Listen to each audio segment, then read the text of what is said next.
Gojo is asleep when Megumi, Yuji, and Nobara arrive. Once awoken and after a small greeting, Gojo sends them to Utahime's location. There, she tells them that there are two moles, one of which is actually one of the Jujutsu higher-ups. Since they can't do anything about that presently, their main target is whoever is feeding information to that said higher-up. Nobara asks if the mole is someone from Kyoto, surprising Yuji. As Utahime prepares to reveal to them who it is, elsewhere, Kusumi meets with Mikamaru.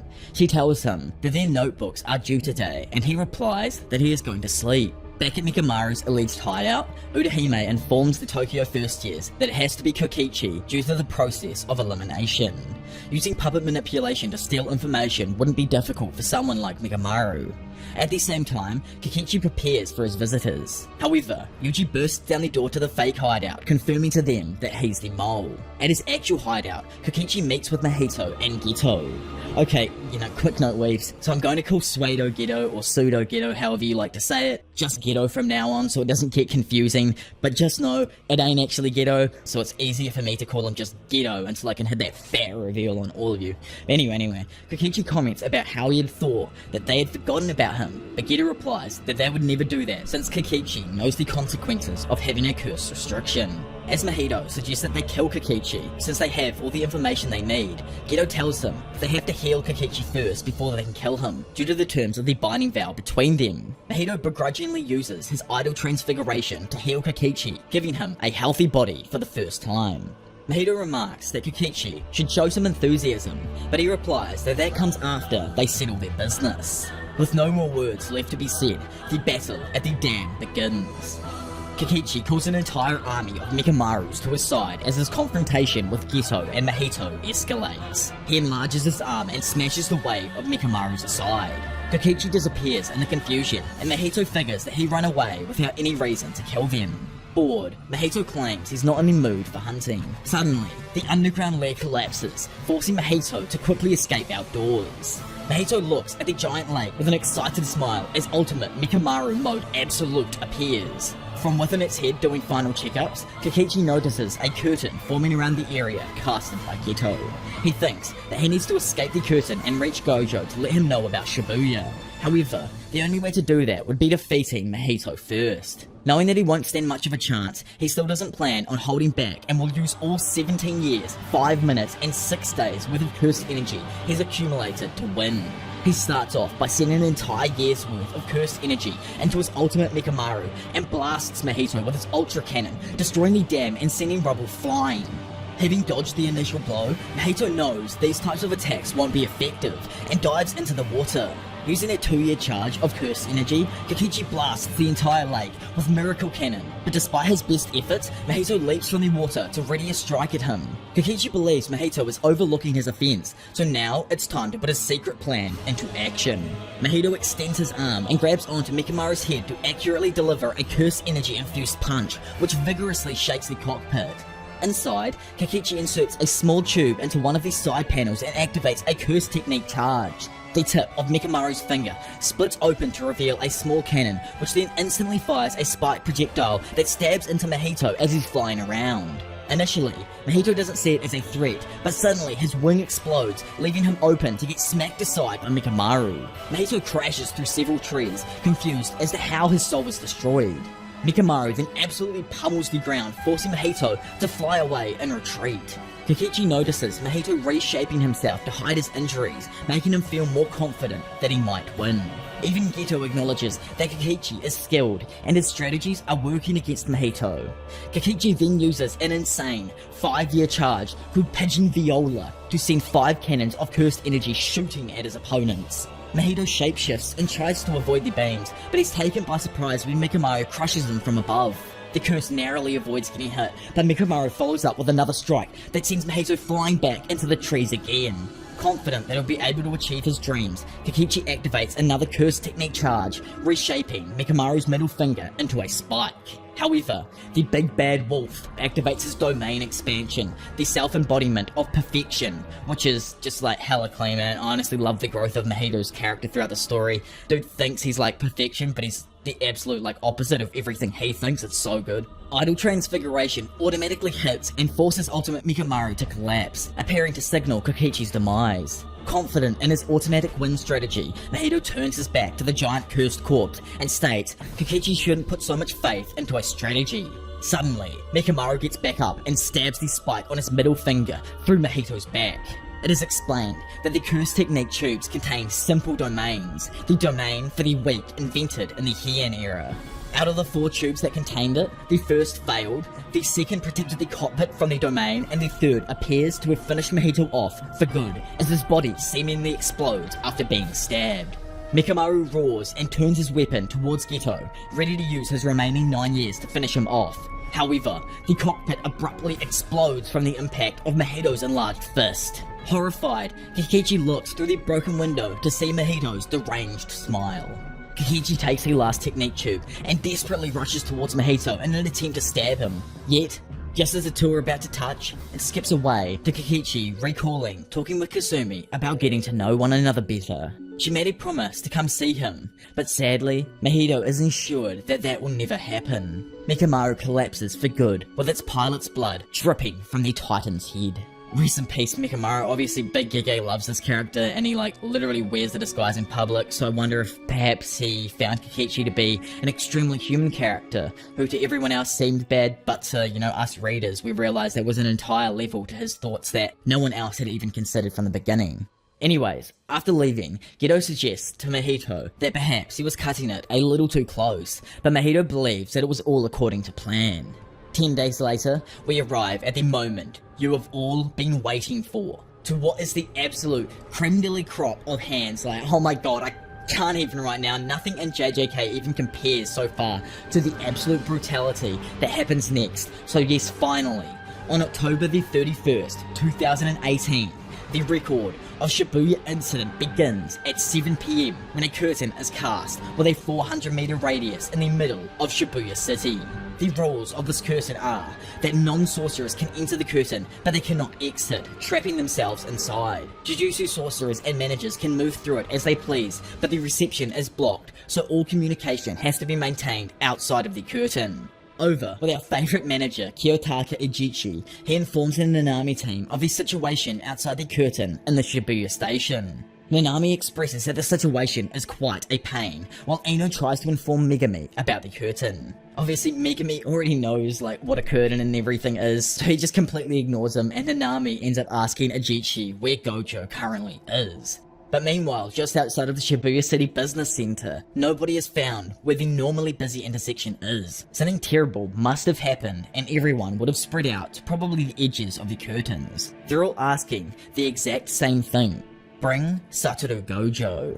Akari, another manager from Jujutsu Tech, relays this information to the Zenin team. The old dog, Naobito, understands that the non-sorcerers were told to say it. Sorcerers are free to move in and out of the curtain, so that makes it impossible for them to break the barrier with brute force. The ideal strategy is to look for and neutralize the curse user who casts the curtain. However, each team is on standby for now, because the higher-ups decided that Gojo should work alone to suppress the Shibuya incident as quickly as possible. Inside the curtain, the civilians dressed in their Halloween costumes all discuss the situation. At 8:31 PM, Satoru Gojo arrives inside of the curtain and makes his way inside of the Hikari Shinkyu's Shibuya shopping mall. He analyzes the situation and heads straight down to basement floor 5, the lowest level basement where the subway trains operate. At Aoyama Cemetery, the Meimei team awaits further instructions. Yuji is eager to help, and Meimei surmises they'll be called in as backup shortly. Meimei's freaking weird younger brother feels that she shouldn't be used in such a way. Okay, one sec, I just need to cut myself off here. I get it, bro, your sister is absolutely banging and stuff, but that doesn't mean you need to go all incesty. But, anyway, they then get a message that another curtain has appeared along with Gojo's arrival. Because of this, Meimei's team turns and runs towards Meiji Station. Back with my dad, Satoru, he descends into the Tokyo Metro onto a specific platform I've failed to pronounce probably way too many damn times to even bother trying to say again, where he's confronted by Jogo, Hanami, and Choso. Satoru tells Jogo to not have an excuse for losing this time, and Jogo replies that the strongest sorcerer should have his first ever excuse ready. Sick burn, Jogo. Jogo hitting him with a freaking sick burn. Hanami's routes block all possible exits, but Gojo claims he wasn't going anywhere anyway. Everyone standing on the outside lanes of the platform is suddenly forced onto the tracks surrounding the four Jujutsu users with non-sorcerers. Satoru nonchalantly tells those around him to stand out of his way if they don't want to die. He realizes that blocking the exits created a blind spot so he can't break through just in case there are people on the other side. Heading for Gojo, Jogo burns through several civilians and Choso attacks with slicing exorcism. Both Hanami and Jogo attack Satoru, but are instantly stopped by his infinity. They strengthen their curse energy and activate domain amplification, forcing Satoru to dodge. He surmises that they learned this technique from a curse user, as normal barriers are meant to trap their targets in a box, but domain amplification metaphorically surrounds the target with water-like curse energy. With this method, the curses can neutralize the infinity. For those who are obviously still confused, I just think of Killua and his quick as fuck reflexes when he trains the during that dark game to get his reflexes up with the electricity and shit, and he pew, pew, grab it as soon as things hit his skin. That's just kind of what I think domain amplification's like in my head, but I'm probably utterly wrong. I don't know, someone let me know down below. Prior to the Shibuya incident, Geto advises his allies that Gojo is best when he's working alone. Any Jujutsu sorcerers and non-sorcerers will only restrict his movements and render him incapable of using his curse techniques. In this situation, Satoru would be forced on the defensive and even his domain expansion would harm people. So he explains that the plan is to mess around and force Gojo to think of countermeasures for a period of time until the prison realm is ready. Back in the battle, Jogo snatches somebody's head off and reminds Satoru the rules were for him to not run away. Satoru admits he was surprised and Jogo was pleased to hear a possible excuse. However, Gojo rejects this and removes his blindfold, revealing his 6 eyes. Then adding that he's only surprised because these foolish curses believed they could use their brain to defeat him. Looking at Hanami, he points him out and says that this is their 3rd meeting and their weed is getting cut first. Without fear, Satoru walks right up to Jogo while ignoring Hanami beside him. They both move to attack, but Satoru counters Jogo's hand with his own body. He avoids Hanami's strike and snaps Jogo's arm clean off, then uses it to block Hanami's follow-up attack and continues to chase after Jogo. Hanami realizes Satoru only made the threat earlier to confuse them, and not only that, he also deactivated his limitless technique. He questions if Gojo plans to abandon focusing on his technique and fight in close quarters instead. Because of this, Hanami decides it's best to deactivate his amplification and activate his innate technique. However, this turns out to be a fatal mistake as Jogo turns back to yell at Hanami. Satoru instantly grabs the tree branches growing out of Hanami's eye sockets, then forcibly pulls them out completely from his skull. Seeing this, Jogo runs away in fear, shocked that Satoru was still so strong while only using cursed energy manipulation and physical attacks. Choso attempts to hit Gojo with blood manipulation while killing civilians along the way, but it's stopped by Gojo's infinity. Satoru recognizes that Choso is a death painting and decides to ignore him for now. Jogo and Hanami both attack him again with domain amplification. However, this time due to the now weakened Hanami, Satoru can counter by strengthening his infinity. He turns and crushes Hanami against a wall with his expanded limitless. Jogo attempts to divert his attention by threatening civilians, but Satoru doesn't hesitate to crush Hanami completely, annihilating the curse with his infinity, turning him into nothing but a mist of blood. With Hanami exorcised, Gojo turns back to meet the despaired Jogo's gaze and claims he's next.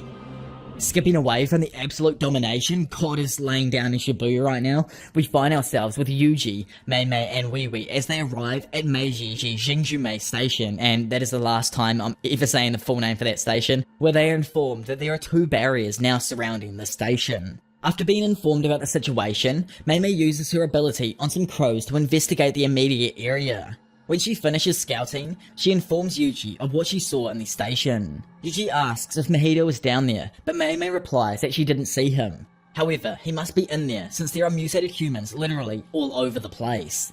Meimei then says that they will split up until they each finish their respective tasks. At 9:03 PM, as Yuji enters another entrance, he comes across a random bug-cursed spirit who can talk and is obviously somewhat strong. Yet, this thing is just so damn irrelevant, it doesn't even get a name. Well, it does, it's like Grasshopper or Kogai, but still, you try finding a name that isn't just Grasshopper or some Japanese text that translate to Grasshopper, that's all that's out there, I can't find anything else. Yuji asks the spirit if Mahito was here, to which the bug says that he is down below and that he is currently protecting the barrier. As Yuji wonders if the bug creature had put up their screen, he notices an object and realizes the cursed spirit was only guarding the item that projects the screen. The grasshopper curse tells Yuji that transfigured humans don't taste as good as normal ones, and that he knows this because he's smart.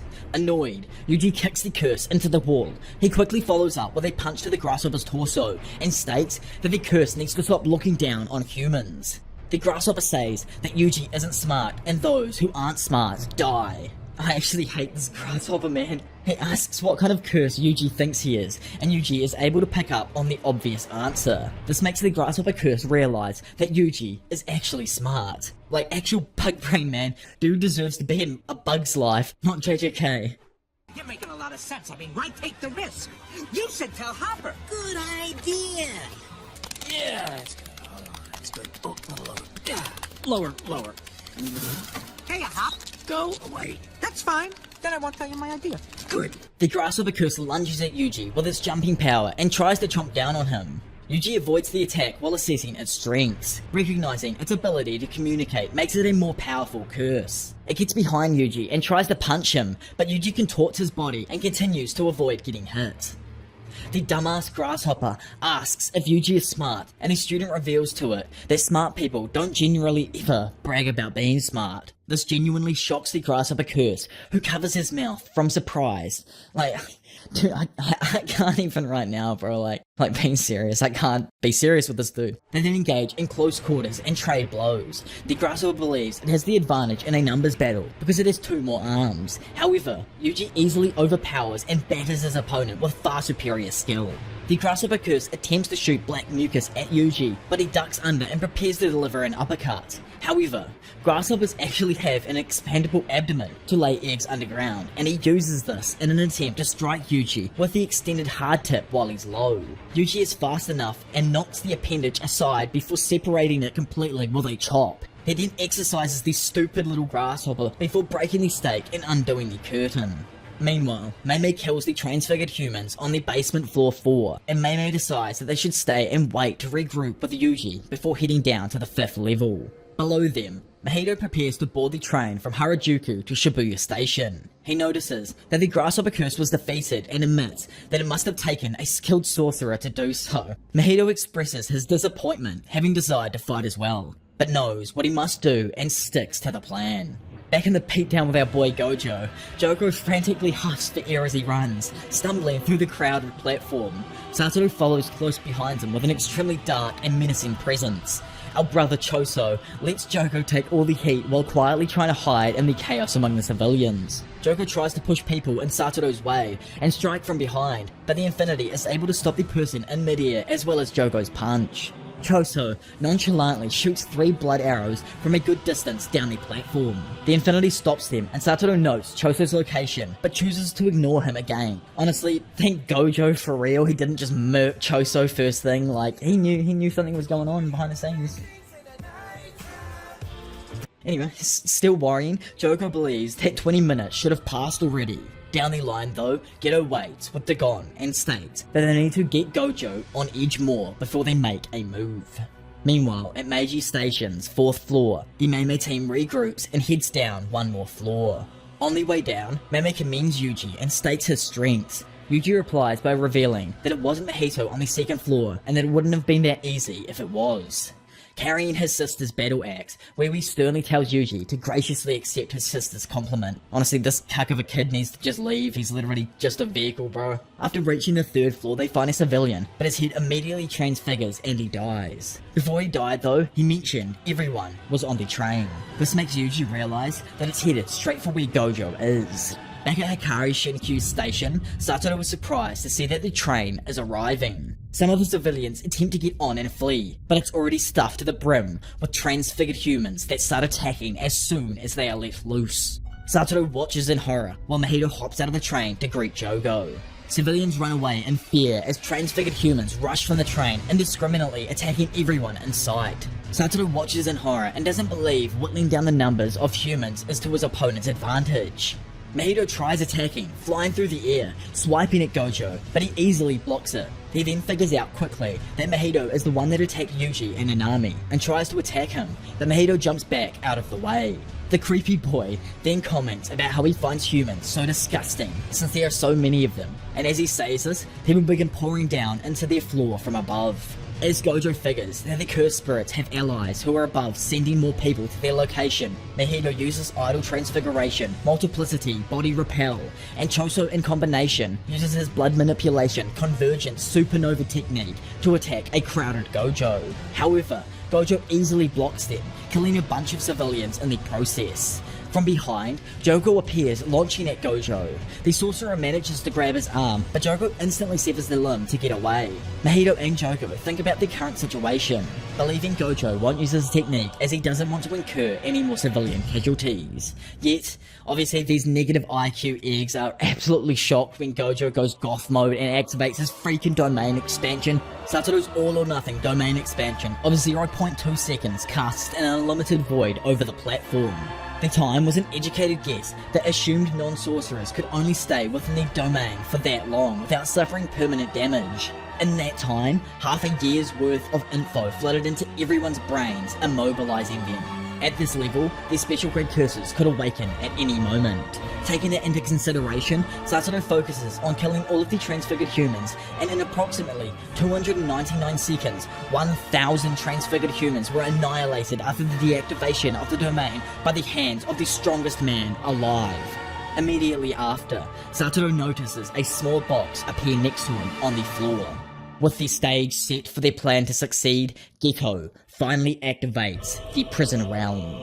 In a flashback before the battle, it's explained that the prison realm is the final remains of the Buddhist monk Genshin Impact. It is a living barrier capable of sealing anything, even Gojo. Jogo inquires about the conditions, and Geto reveals that the target must stay within a 4-meter radius for 1 minute. Annoyed at the absurdity of this, Jogo threatens him, but Geto assured Jogo not to worry, as his version of 1 minute is slightly different. In the present, Geto orders the prison realm to open. The cursed object breaks out of its talisman seal and expands into a cycloptic curse with an eye in the center. The eye meets Satoru's gaze and he instantly attempts to flee. However, Geto reveals himself and greets Satoru as if he had never even died in the first place. Confused, memories of his best friend rush through Satoru's mind, and he still can't understand how Geto could even be alive. He's sure he killed him himself, but his eyes tell him something else. When Geto said 1 minute to Jogo in the past, he meant 1 minute worth of time that processed within Satoru's 6 eyes enhanced brain. Although it was just a moment, 3 years worth of memories flooded in, causing the prison realm to instantly capture Gojo, immobilizing him and shutting off all access to his body's cursed energy. Recognizing that he is lost, he still demands to know who Geto is, as Gojo knows in his heart that Suguru is dead and that this man is a fraud. The man then removes the stitches and takes off the top of his head, revealing the true villain of the entire series, I think, and that he is indeed capable of switching bodies along with using that said body's possessed natural abilities. Satoru is still confident that Yuta will step in his place. However, Big Brain Geto argues Yuta Akotsu cannot become the next Satoru Gojo. He bids farewell to Satoru and tells him he will release him into the new world after his plan has succeeded. So, he will come back eventually. Meanwhile, down the line, Team Meimei heads towards Satoru's position. Suddenly, Yuji stops, and as Yu asks what's up, he finds a small Mekamaru-like communication device randomly on his ear, asking if he can hear his voice. Yuji's quick to take it off and attempts to break it, but Kokichi quickly reveals that Satoru Gojo has been sealed. Back at the station, the imposter addresses Gojo and mockingly bids him good night, to which Gojo replies by saying that it might be good night for him, but for him, it's time to wake up. And Geto's arm suddenly moves up, grabbing his own neck. Geto is even stunned by this and tells Mahito his theory about their body and soul being separate must be incorrect. Satoru tells them to get this over with and Geto agrees, closing the gate and sealing Satoru Gojo at last. Meanwhile, Mei doesn't believe Kokichi, but he provides information around his own death, saying that he was killed by Mahito on October the 19th. And that this puppet is simply a contingency plan. There are only 3 of these puppets in separate locations, and one was given to Mei's team because they are the least likely to be the actual moles.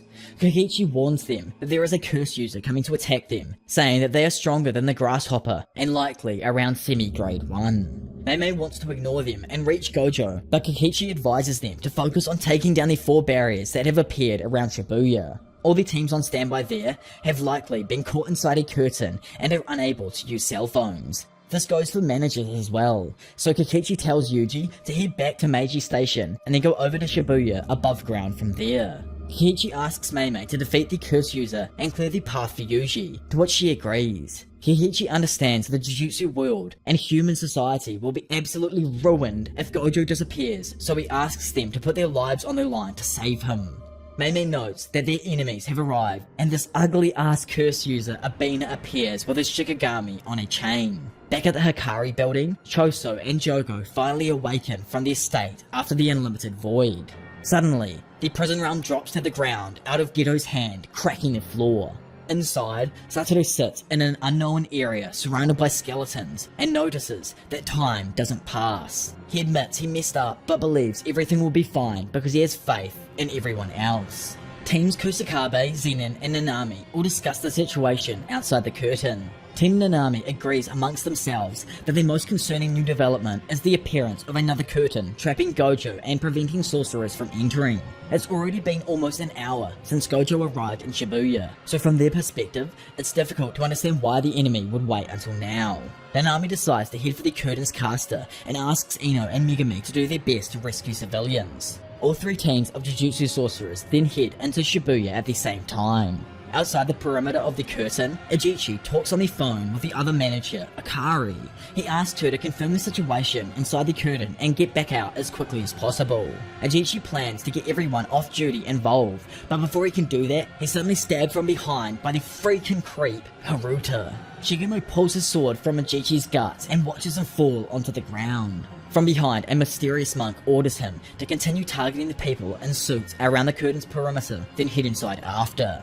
Back in Shibuya Station, Big Brain Gedo explains that the prison room requires time to process Gojo before it can be moved. Mahito suddenly notices one of Mikomaru's communication devices on the roof nearby and destroys it. Kokichi immediately relays the information about the enemy being unable to move Gojo to Yuji. He says that it's best to move in on the Shibuya Station from the surrounding subways, and once all the curtains preventing the sorcerers from reaching Gojo are down, they can then attack the station simultaneously.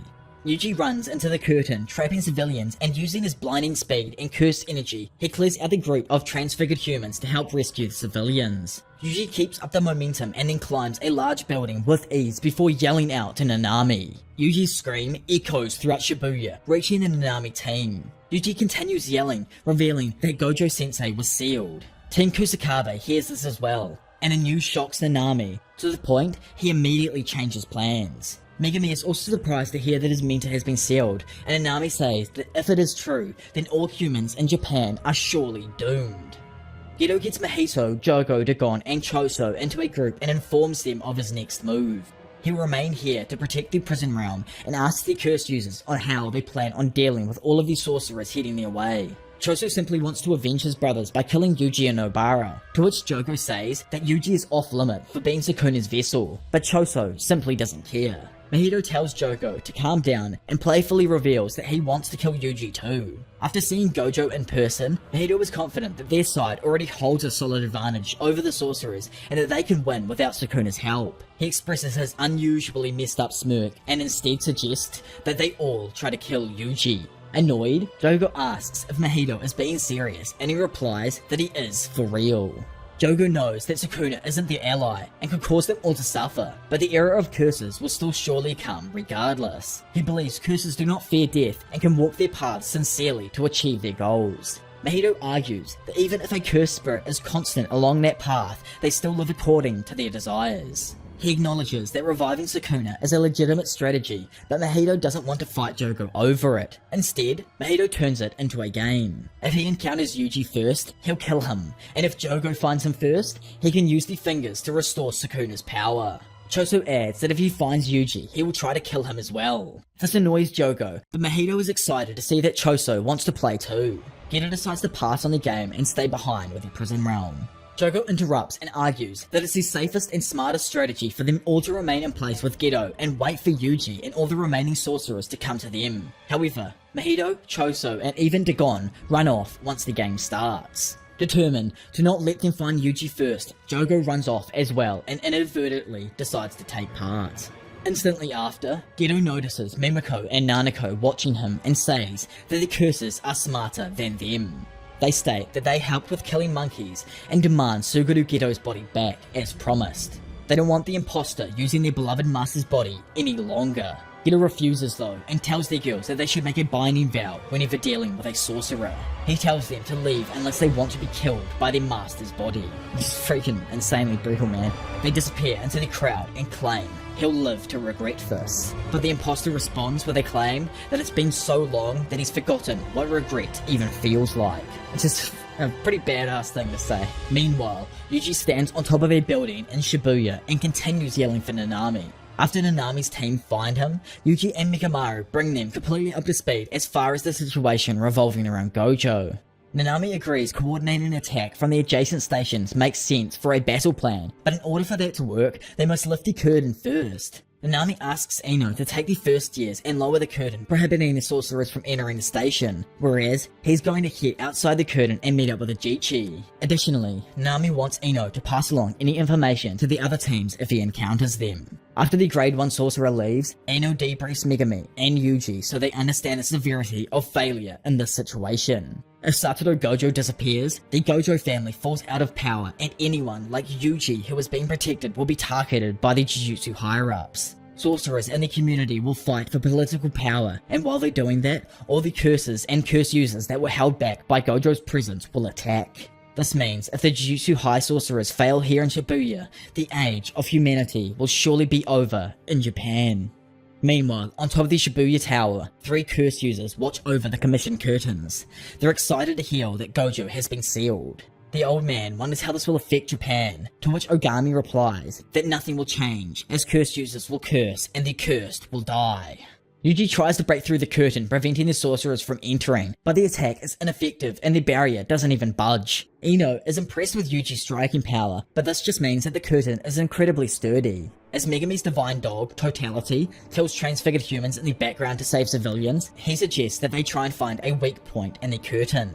Ino argues that there is no weak point since they can't get inside. He believes that the curtain's caster is within the curtain, but Yuji explains how curtains work at Meiji Station. By staying outside the curtain, the risk of being seen increases, and in return, the curtain's strength does as well. Hearing this, Megami surmises that the curtain's projectors are probably somewhere extremely obvious. At 10:01 PM, on top of Shibuya Tower, Jiro, I don't know how to say his name exactly, Awasaka looks down on the city and asks if this is the most obvious spot to strengthen the curtain. Ogami's grandson agrees, but notes that they will have to kill the curses inside the building before getting to them. However, they're both taken off guard when Nue suddenly appears flying above them.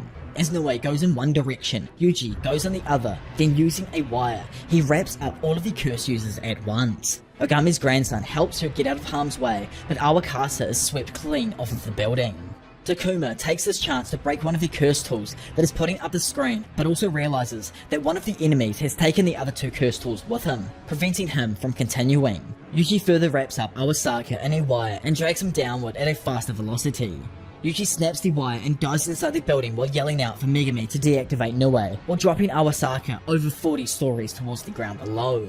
Back at the top of the tower, facing off with Ogami and her grandson, Ino says that it's time for him to start paving his way to becoming a grade 1 Jujutsu sorcerer, and passionately lowers his mask over his face. Back below, Megami flares up his cursed energy and demands that the old man get up. Awasaka stops playing dead and smiles at his opponents. Megami reminds Yuji that they don't have time to waste, and he agrees. On top of Shibuya Tower, cursed energy flows from Ino's body as he activates his innate technique, Auspicious Beast Summon. Ino possesses a seance curse technique that allows him to become a spiritual medium by hiding his face. In doing so, he can summon and use the abilities of 4 auspicious beasts. First, Ino summons Kaichi and shoots a horn-like projectile with homing missile capabilities at the 2. However, Ogami's grandson puts his body on the line to protect her. Ino thinks that he wants to wrap up this fight as quickly as possible and get back to the first years because Nanami entrusted him with looking after them. He tells himself to understand the facts and control the self in order to eliminate one's ego. Meanwhile, Yuji and Megumi fight alongside the divine dog Totality against Awasaka. The boys don't find fighting the enemy difficult, but working together to be the hard part of this battle. They appear to be overwhelming the old man, but he remains completely unscathed despite all of their efforts. He slices at Yuji with a knife, but gets caught in the toad's tongue and flung into the bridge structure above them. However, he still isn't hurt. Annoyed, Megumi points out that they weren't meant to be wasting time. Back at the top of the tower, Ogami's grandson defends the old witch from Takuma's barrage of attacks while she continues chanting behind him. As Ogami finishes, her grandson swallows something and starts to transform into the literal civilian demon, the destroyer of freaking worlds, Daddy Toji Fushiguro. Though, in typical Japanese manga cliffhanger style, like I can already see this being the point an episode ends on, it skips away, back to December the 7th, 1989, the day Satoru Gojo was born. In the past, curse users were free and used their techniques to kill others for money. However, that all changed that day. With his presence in the world, the balance of the Jujutsu community was completely altered. The curse users were stripped of their freedom, and that feeling of dissatisfaction has stuck with Awasaka and Ogami ever since. In the present day, Awasaka continues fighting with Yuji and Megumi. He uses his lust for revenge on Gojo to fuel his anger in battle, and beats back the 2 first years. This surprises the students as they don't understand how he's nullifying all of their damage. Megumi figures out that it might be related to his innate technique and decides to yell out a bold-faced lie. He says that Gojo is in Shibuya. Yuji is confused, but this helps Megumi confirm that the cursed user's technique isn't something like damage nullification that could counter Gojo's limitless technique. Awasaka claims that he's ready to finish their battle, and Megumi responds by unleashing his new Rabbit Escape Shikigami. This creates a wave of countless small rabbits that are supposed to serve as a distraction. However, Awasaka has a random reaction to them as he's hit way harder than he should have been. This gets Megumi's attention and he immediately tells Yuji, revealing that he's figured out the enemy's curse technique. Confused, Takuma Ino looks across the roof of the Shibuya Tower at Ogami and her grandson, who is shape-shifted into Toji Fushiguro. Ino figures out that the old woman is a necromancer, and he can tell with just one look that Toji is ridiculously strong. The Jujutsu sorcerer attempts to summon his auspicious beast, Ryu, but Toji rips off his mask before Ino even knows what's happening. He then lands a powerful right hook on the sorcerer's jaw, followed up by grabbing Ino's collar and pummeling his face with a flurry of rapid-fire punches. Down below, Awasaka realizes the purpose of Megumi's rabbits is more of a diversion than an actual attack. He wonders if the Jujutsu High students will try to hit him with a lethal blow from behind with the rabbits, when suddenly the curses are deactivated and Megumi's Max Elephant falls from the sky with him on top of it. Awasaka manages to resist the impact and the Shikigami is deactivated just as quickly as it appeared. This annoys the old man, who demands Megumi to man up and fight him directly. Megumi replies that that's more of his boy's style, and right on cue, Yuji hurls a freaking car at Awasaka. The curse user is able to nullify the blow though, but is still blown away by Yuji's pure strength. Megumi then gets Awasaka's attention while Yuji prepares a full power swing. Awasaka believes he can easily anticipate Yuji's punch and Megumi's attack at the same time, as his curse technique, inverse, makes strong attacks weak and weak attacks strong. He believes the harder his opponents fight, the easier he wins. It is revealed though that our boys had already figured out their opponent's innate technique, and Megumi surmises that the inverse technique must have a maximum and minimum limit, as the curse user is reinforcing his body with cursed energy on top of it. Yuji understood and suggested that they attack with a strong and weak attack at the same time. Megumi agrees, stating that they just need to keep the pressure on and prevent him from realizing that they've figured it out. In the present exchange of blows, Yuji makes contact and his punch is instantly nullified, but a simple poke from Megumi's toad's tongue is enough to do serious damage. Awasaka pours blood from his mouth, and before he even has a chance to recover, the guys resume their beatdown. Injured for the first time in this battle, Awasaka refuses to lose and forces the boys back, demanding the kids don't get cocky.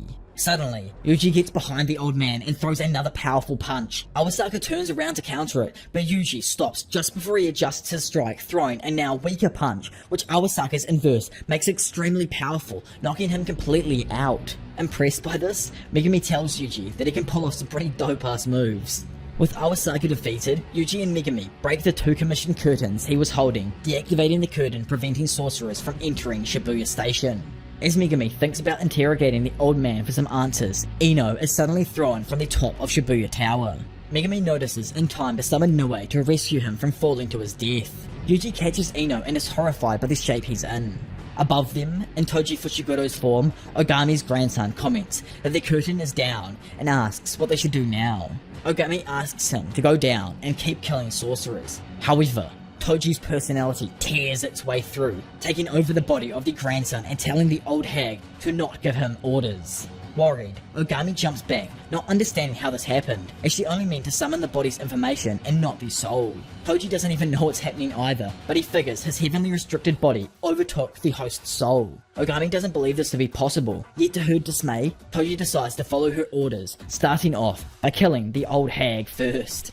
Yuji wants to go back up the tower and avenge Ino, but Megumi reveals that he's not dead and asks Yuji to focus on rescuing Gojo. While Yuji heads to the station, Megumi agrees to take care of Ino. The latter doesn't like the idea of being alone in Shibuya, but Yuji is confident in having Mikamaru with him. Which is, like pretty funny when you think about it, because the dude's just a damn earpiece and bro ain't helping with any of the hands. Meanwhile, Nanami is left horrified as he finds Ajiichi unconscious and bleeding out at Shibuya Station. At the same time between the stations, Mei easily overwhelms the curse user Abina in close combat with her battle axe. Old Kiryu sits on top of Abina's defeated curse spirit as Mei explains how her innate technique works. Mei grew up believing her blackbird manipulation was a weak technique, so she focused on being effective without it.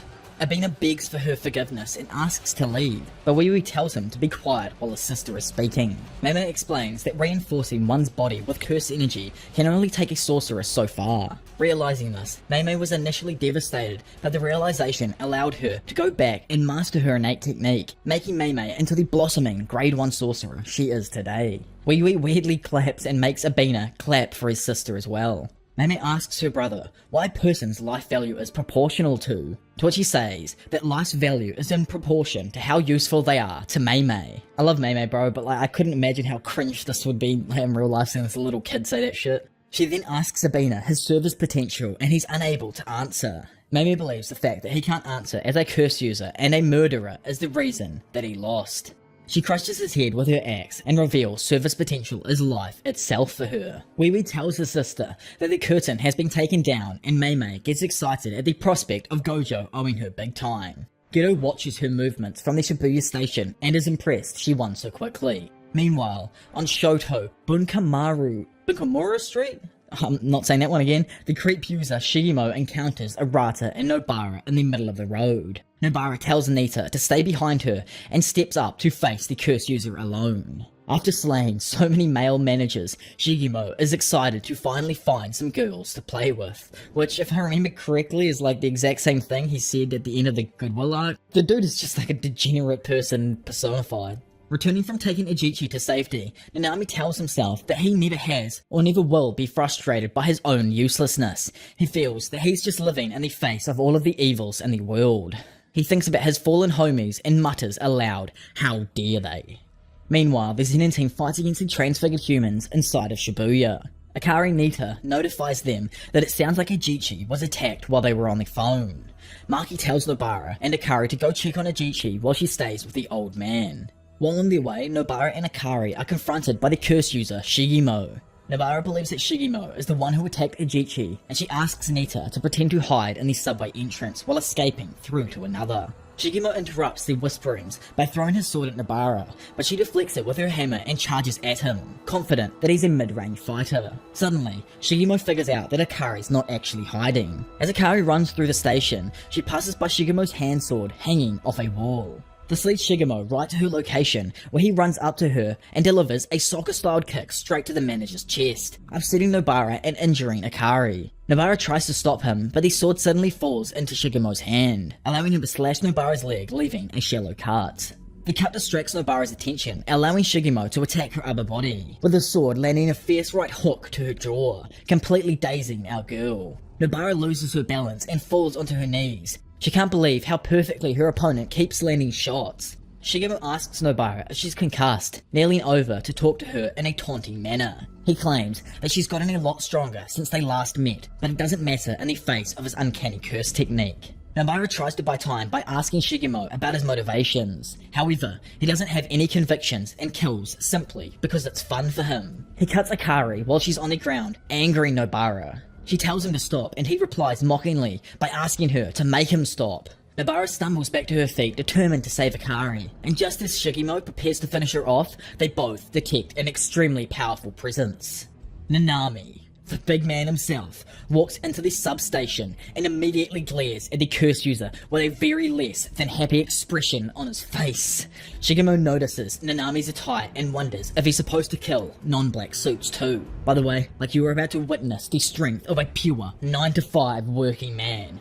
While Shigemo wonders if he can kill non-black suits, Nobara recognizes Nanami as the leader of Megami's team. The curse user tells the newcomer to read the room as Nanami wraps his necktie around his fist and walks towards him. Shigemo tries to show that he has the hostage, but Akari had crawled up the escalator while he was distracted.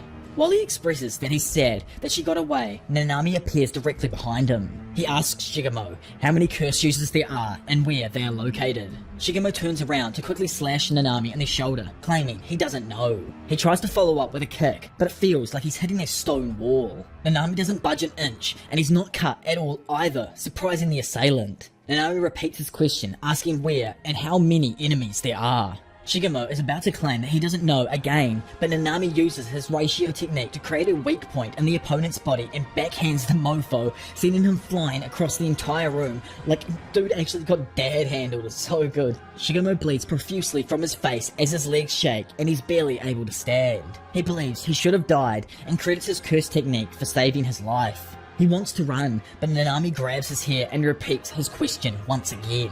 Before Shigemo can even answer, Nanami delivers a ferocious body shot that slams Shigemo into the wall behind him, shattering it upon impact. With his life in very imminent danger, the curse user calls his curse tool to rescue him, and flies through the air in an attempt to slash Nanami from behind, but Nobara nails it to the wall.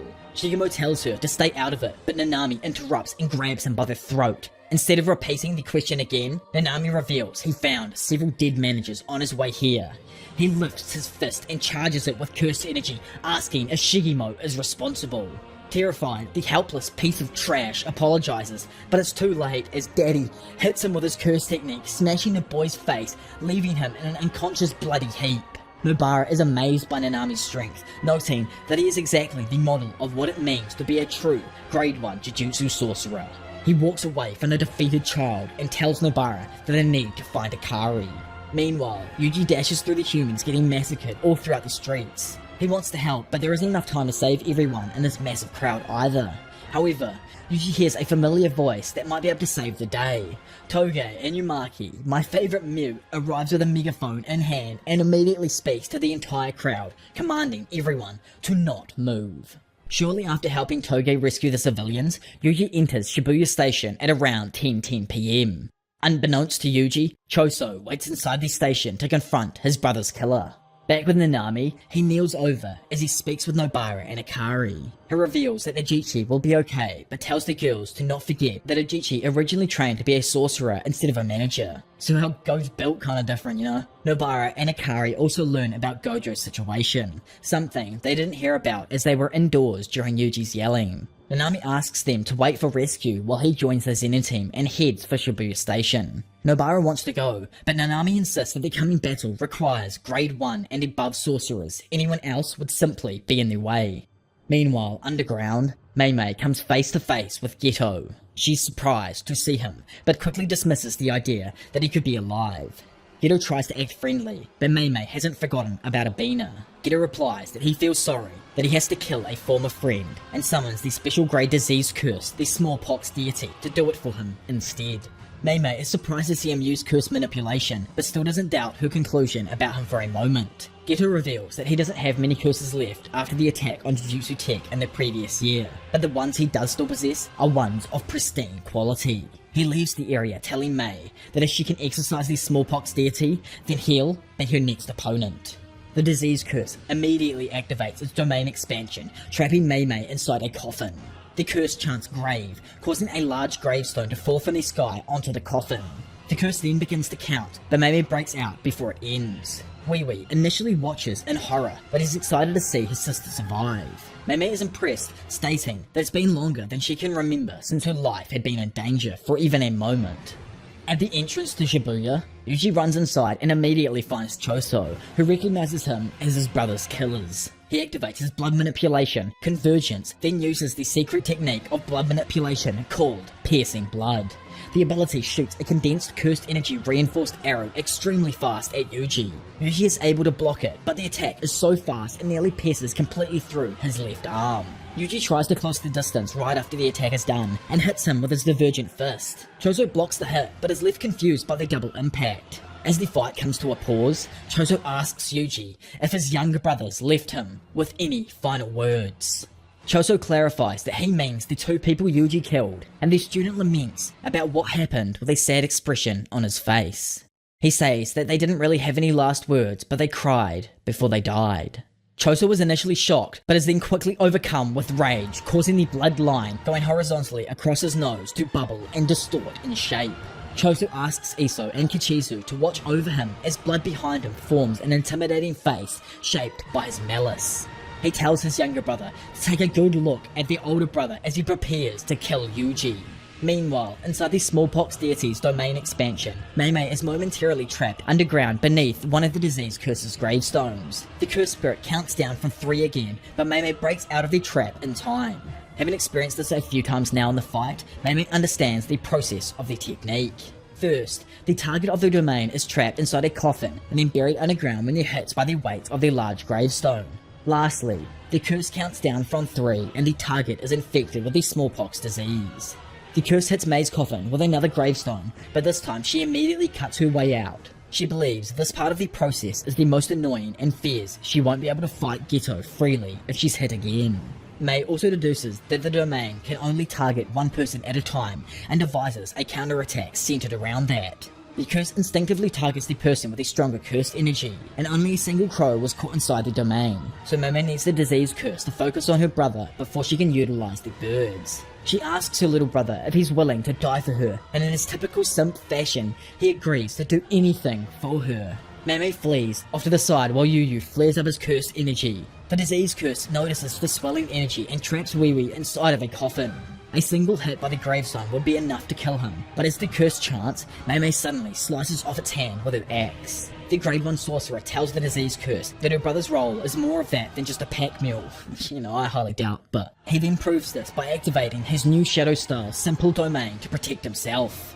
When Mei Mei asked if he was willing to die, he realized that this meant he was actually allowed to fight. Mei Mei says that his role is to counter domains as she doesn't like to be indebted to anyone.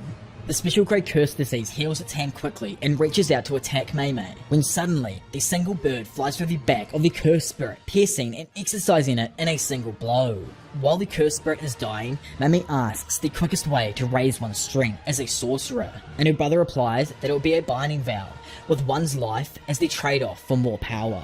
Mei Mei's extension technique, Bird Strike, exceeds the limits of the crow's cursed energy by forcing it to commit suicide with a kamikaze-like attack. No one other than Satoru Gojo has ever survived the devastating attack. With them defeated, Mei Mei declares it's time for the main act. She calls a flock of crows to her side that fill the underground subway and asks if they're ready to die for her. From the shadows, Big Brain Geto comes to confront her, admitting that she's not bad for a Jujutsu sorcerer of this era. Back in the heat of battle against Yuji, Choso uses blood manipulation to control the blood outside of his body and shoot his piercing blood attack at Yuji. Yuji quickly realizes it's too fast and his chances of avoiding it are only about 50%. Yuji instead decides to dictate the timing of his opponent's next attack by jumping off the ground. This successfully baits Choso, who willingly fires piercing blood again at Yuji's head just before he hits the ground. However, Yuji drops his upper body's weight all the way down close to the ground at the very moment his feet touch it, quickly avoiding the beam. He then immediately rushes towards Choso and attempts to close the distance between them. Choso commends Yuji and bends the beam down to try and hit him. Yuji though is from the land of weaving, and is able to dodge it, then engages Choso at close range. He wants to turn the exchange into a fist fight, but there's still a few floating balls of condensed blood around them. Choso activates Supernova, detonating all of the condensed blood in every direction like a buckshot, severely injuring Yuji's back. Big Bro Choso follows up by using Blood Edge to stab Yuji's foot with a dagger made of blood. However, Yuji surprisingly fights back with his stabbed foot and kicks him away. Then using his athletic ability to flip around Choso's guard, he lands a heavy axe kick. Yuji realizes that there aren't any more orbs of blood and focuses on stopping him from making any more. He's caught off guard though when Choso assumes the stance for shooting piercing blood. Yuji stops running towards his opponent, falling for Choso's feint. Choso then takes the offensive, casting Flowing Red Scale on himself and delivering several successive blows to Yuji. After smashing him up against a wall, Choso uses Convergence and Piercing Blood to try and finish him off. However, our goat somehow has the skin of a freaking rhino and survives. Choso though admits the blood wasn't condensed enough to kill him. Still heavily injured, Yuji starts to realize he can't win, when randomly once again, Mechamaru starts speaking, asking what's going on. Yuji replies with his own question, asking where Mechamaru has been this whole time, but he claims that he's conserving energy because there's something he still needs to do. Choso watches confused, while Mechamaru recognizes the death painting and tells Yuji that Choso is using blood manipulation, which is like pretty obvious. He says the inherited technique is prized within the Kamo family for its overall balance in combat. Yuji doesn't find this info helpful, as he just narrowly dodges another shot of piercing blood. Mechamaru advises him to retreat to the bathroom, revealing that he has an idea. Yuji darts into a small hallway, surprising Choso. The death painting believes that Yuji will hit a dead end and skew it out by piercing blood. However, Choso runs into the bathroom where he finds Mechamaru's communication puppet on the opposite wall. Choso uses piercing blood to destroy the puppet, but water suddenly bursts out of every opening. Yuji, who was hiding in a store behind Choso, attacks him. Choso slides back after blocking and believes that that was Yuji's last chance before death. He prepares to use the condensed blood floating around him to finish the fight, but the water splashing around the room abruptly dispels convergence. Choso doesn't quite understand what's happened, and honestly, it kind of took me a little while to probably get it as well, but he decides to use Flowing Red Scale, stack either way, focusing on controlling all of the blood within his own body to fight instead.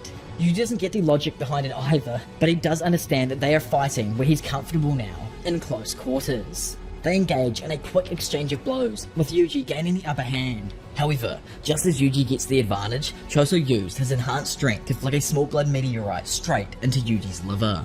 Yuji is taken off guard because he thought Choso was out of projectiles thanks to Mechamaru's water trick, but immediately he recognizes he's been hit in an internal organ and considers the thought of losing and even dying. However, he stomps on the damn ground and regains his footing. This is like honestly our boy's time to freaking shine right here. Yuji converts his fear into curse energy and clears his mind of all distractions, getting ready to truly die if that's what it takes to bring down Choso. At the same time, Choso laments about how Yuji has only landed 3 significant strikes, yet he is moderately injured from them. He knows using another surprise attack with blood meteorite won't work, so he improvises and hardens his entire fist and much of his forearm using the blood inside of his body. By doing this, Choso was actually at risk of spontaneously developing thrombosis, but he determines that Yuji is more of a severe threat. By the way, thrombosis occurs when blood clots block veins and arteries, which can result in death because it can't flow properly around the body, I'm pretty sure. Yuji and Choso exchange blows once again, but Yuji is able to predict his opponent's movements at close range. He avoids a punch and a sweeping kick before hiding in a bathroom door and locking it. This confuses Choso, but Yuji suddenly bursts through the door and drop kicks him in the face. Choso narrowly blocks with his hardened hand, but Yuji locks his leg around his opponent's head and throws him with a flying scissor takedown.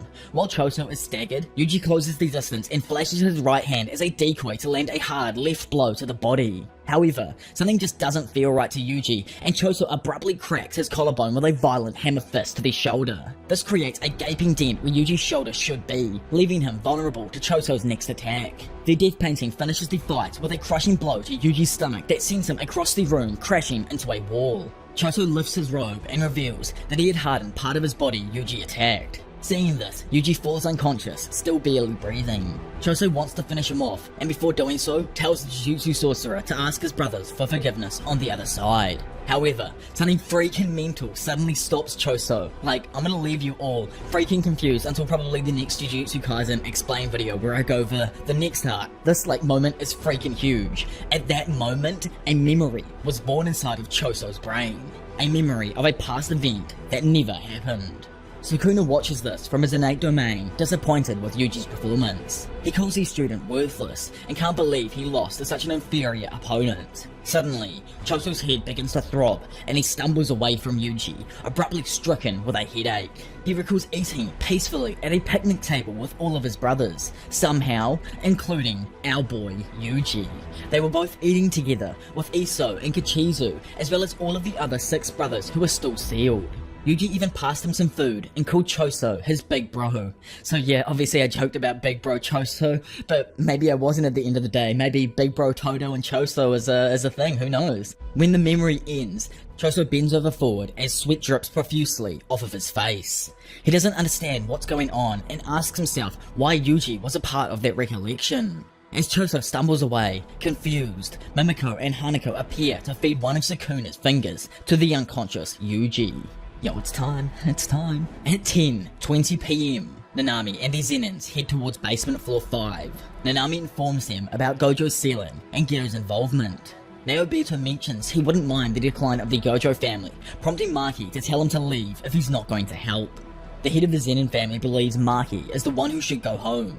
Nanami actually even agrees with Naobito, having left Nobara behind due to the danger of this mission. Maki though believes she's more useful than her drunken grandfather. Irritated by hearing this, Nanami asks Naobito if he's been drinking, and the sorcerer claims he's done nothing of the sort. As they reach the lower floors of the station, Nanami thinks maybe he should have gone alone. Maki notices something while they're running through, and Nanami sees it as well. An octopus-type curse hiding behind one of the pillars in the open area. Nanami draws his sword and prepares to exercise him when suddenly, Naobito appears behind the curse. He traps the premature Dagon in a frame using his curse technique, and while immobilized, he lands a heavy strike that sends the curse flying across the room. The impact severely injures the cursed womb, causing him to vomit up skeletal remains of the non-sorcerer humans he ate earlier. Writhing in pain, Dagon calls out to his allies, including Hanami. However, after realizing Hanami is dead, it enrages him and forces an evolution. Dagon leaves his cursed womb behind and evolves into a much larger and fishier form. As he generates a sphere of water on the tip of his finger, Naobito prepares for the incoming attack, and Dagon unleashes a furious current that floods the entire area. Maki stabs her spear into one of the pillars and stands on top of it to avoid the water. She's shocked by the pure volume of the water the cursed spirit is outputting. However, much of the water that comes Naobito's way is trapped within the frames made by his curse technique. Naobito asks the cursed spirit if he knows how many frames there are in an animated sequence. While Dagon is distracted by the old man, Nanami gets above him and strikes using his ratio technique. Dagon appears to block it, but is abruptly sent crashing into the ground. Nanami attempts to follow up with an attack of her own, but Dagon grabs the blade of her curse tool. Before he counterattacks, Naobito traps him inside a frame though, and Nanami dives down to strike the cursed spirit. Yet, Dagon is able to protect himself by generating a whirling shield of water that circles around him. Maki laments being saved by Naobito, humiliated by the fact she would have died if he hadn't stopped Dagon earlier. The old man playfully slaps Dagon's shield of water and commends him for being able to pull off multiple simultaneous curse techniques. He recognizes Dagon has massive amounts of cursed energy and likely more techniques up his sleeve. In order to counter, Naobito leads the way and claims they'll all crush him with speed before he can activate any more moves. Naobito, Nanami, and Maki all start attacking Dagon's water shield as fast as they can in rapid succession. Each of them gradually begins to pierce into it until Naobito's fist breaks through completely. Before he's hit, Dagon causes the water to explode as a distraction and levitates above Maki and Nanami. However, Naobito suddenly appears behind Dagon, saying he foresaw the curse attempting to flee up high. He kicks Dagon onto the ground and follows up with a barrage of brutal blows that overwhelms the curse. Dagon admits that the old man is the main problem in this Jujutsu battle, and that he's even faster than Jogo. He then attempts to form his fingers together to create a hand sign, but Naobito unleashes a flurry of punches that pound Dagon into the ground. Despite Naobito's best efforts though, an uncanny seal forms on Dagon's stomach area, allowing him to cast his domain expansion, Horizon of the captivating Skanda. Inside this coastal type domain, Nanami and Maki are both suddenly bitten by Piranha Shikigami. The domain's guaranteed hit creates fish Shikigami that don't even exist until they hit the target, which is honestly like just cracked. Naobito though is easily able to counter the domain's can't miss attack with a secret art, Falling Blossom Emotion. Dagon figures that the head of the Zenin family had some kind of trick up his sleeve considering his skill level. Because of this, he decides to focus 70% of his power on Naobito and the other 30% on Nanami. Oh man, obviously just completely forgot about Maki. He unleashes his Death Swarm technique, calling upon a swarm of Shikigami to attack his foes. Knowing the Shikigami will instantly eat them alive, he warns Maki to attack without hesitation. His warning is interrupted though when the Shikigami abruptly appear to devour him first. Naobito manages to resist the wave of Shikigami using Fallen Blossom Emotion, but still recognizes the situation does not favor him.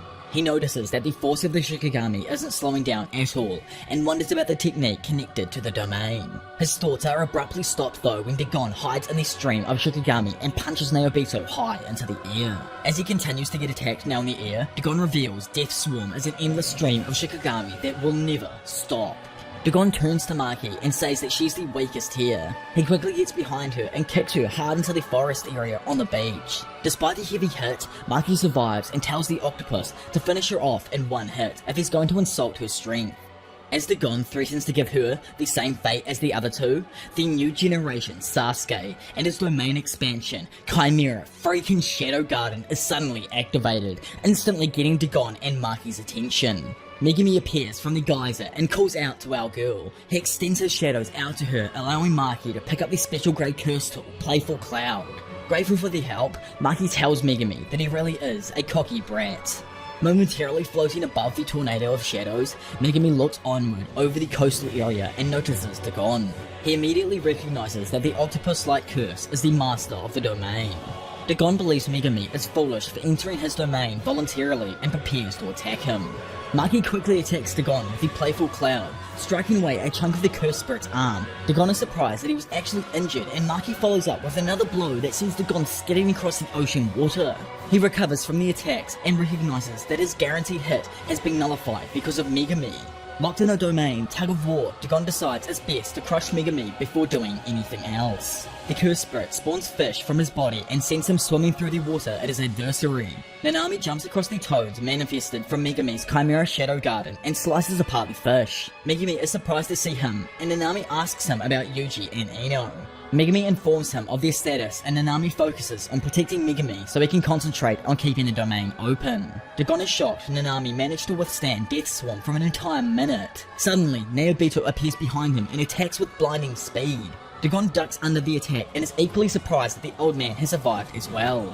Maki comes up to attack behind the curse, and Dagon defends by spawning two large eel-like Shikigami to repel the sorcerers. Naobito traps the one attacking him in a frame and crushes it with a powerful stomp. Maki defends herself as well, and they both stand on opposite sides of Dagon. Naobito tells him that all his attacks did was get one arm. He adds that even if he was old and decrepit, it will still cost the curse dearly.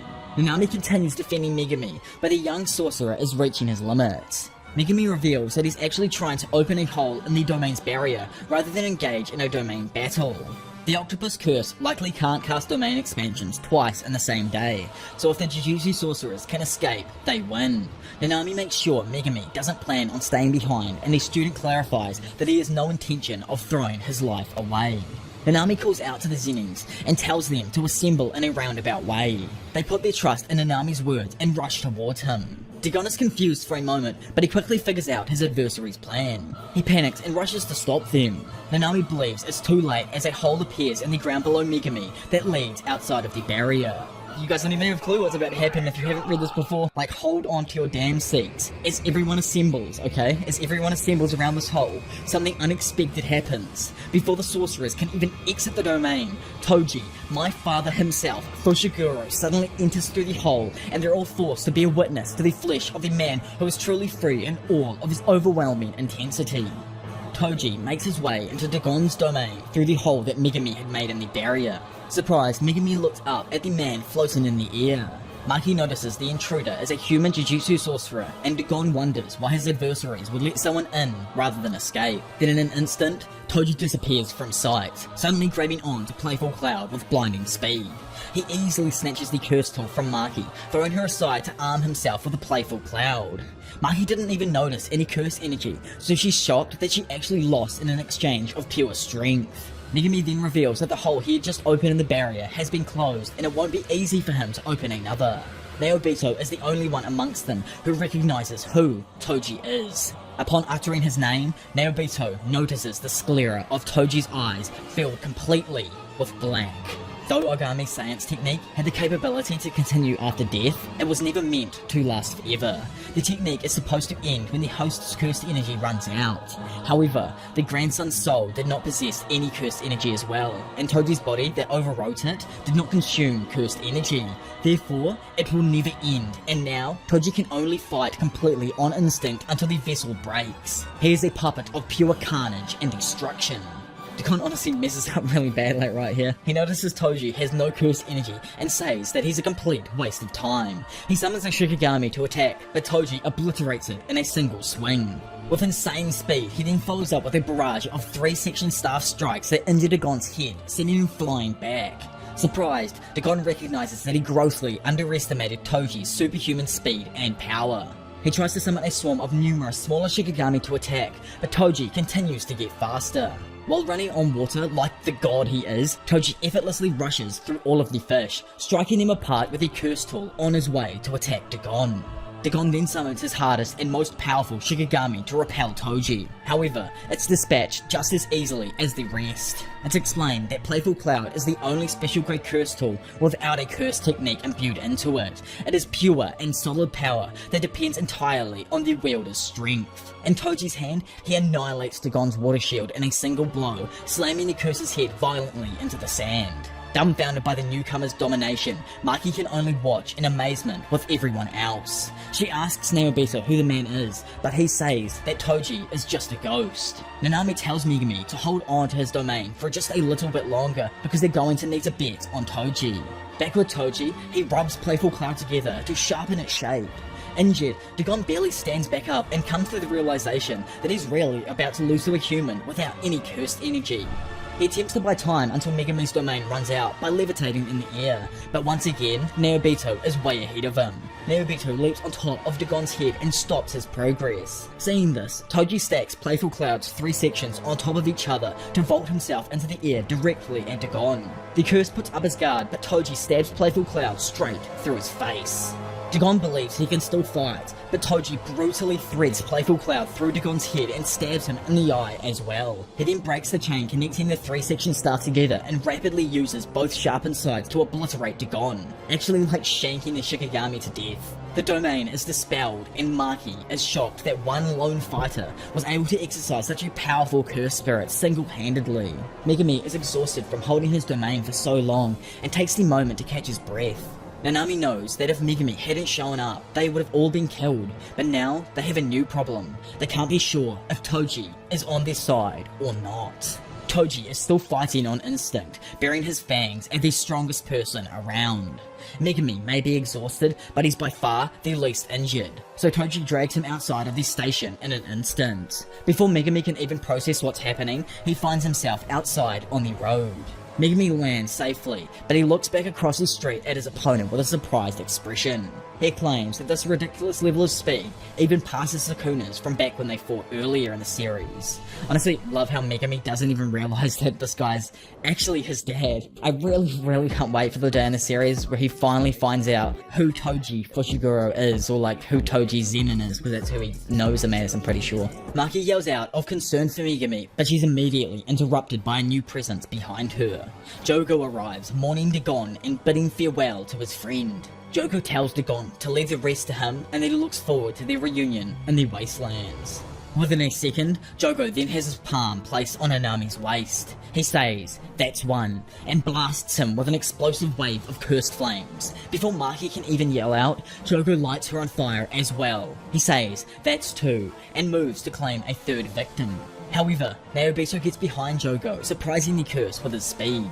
Naobito's innate technique, projection sorcery, divides a single second into 24 frames and uses his field of view as the projection's angle of view. By doing so, Naobito can trace a predetermined set of movements to perform within those 24 set frames. Additionally, anything touched by Naobito's palm who doesn't abide by the 24 FPS rule while moving will be frozen in an animation frame for 1 second. So pretty much they have to do the exact same thing as Naobito, otherwise they'll be frozen in a frame and he'll be able to hit them. The predetermined set of movements cannot be adjusted once started, and its trajectory cannot excessively ignore the law of physics. Naobito was born with a natural sense of strategic timing in movements, so much so, he was then the fastest Jujutsu sorcerer excluding Gojo.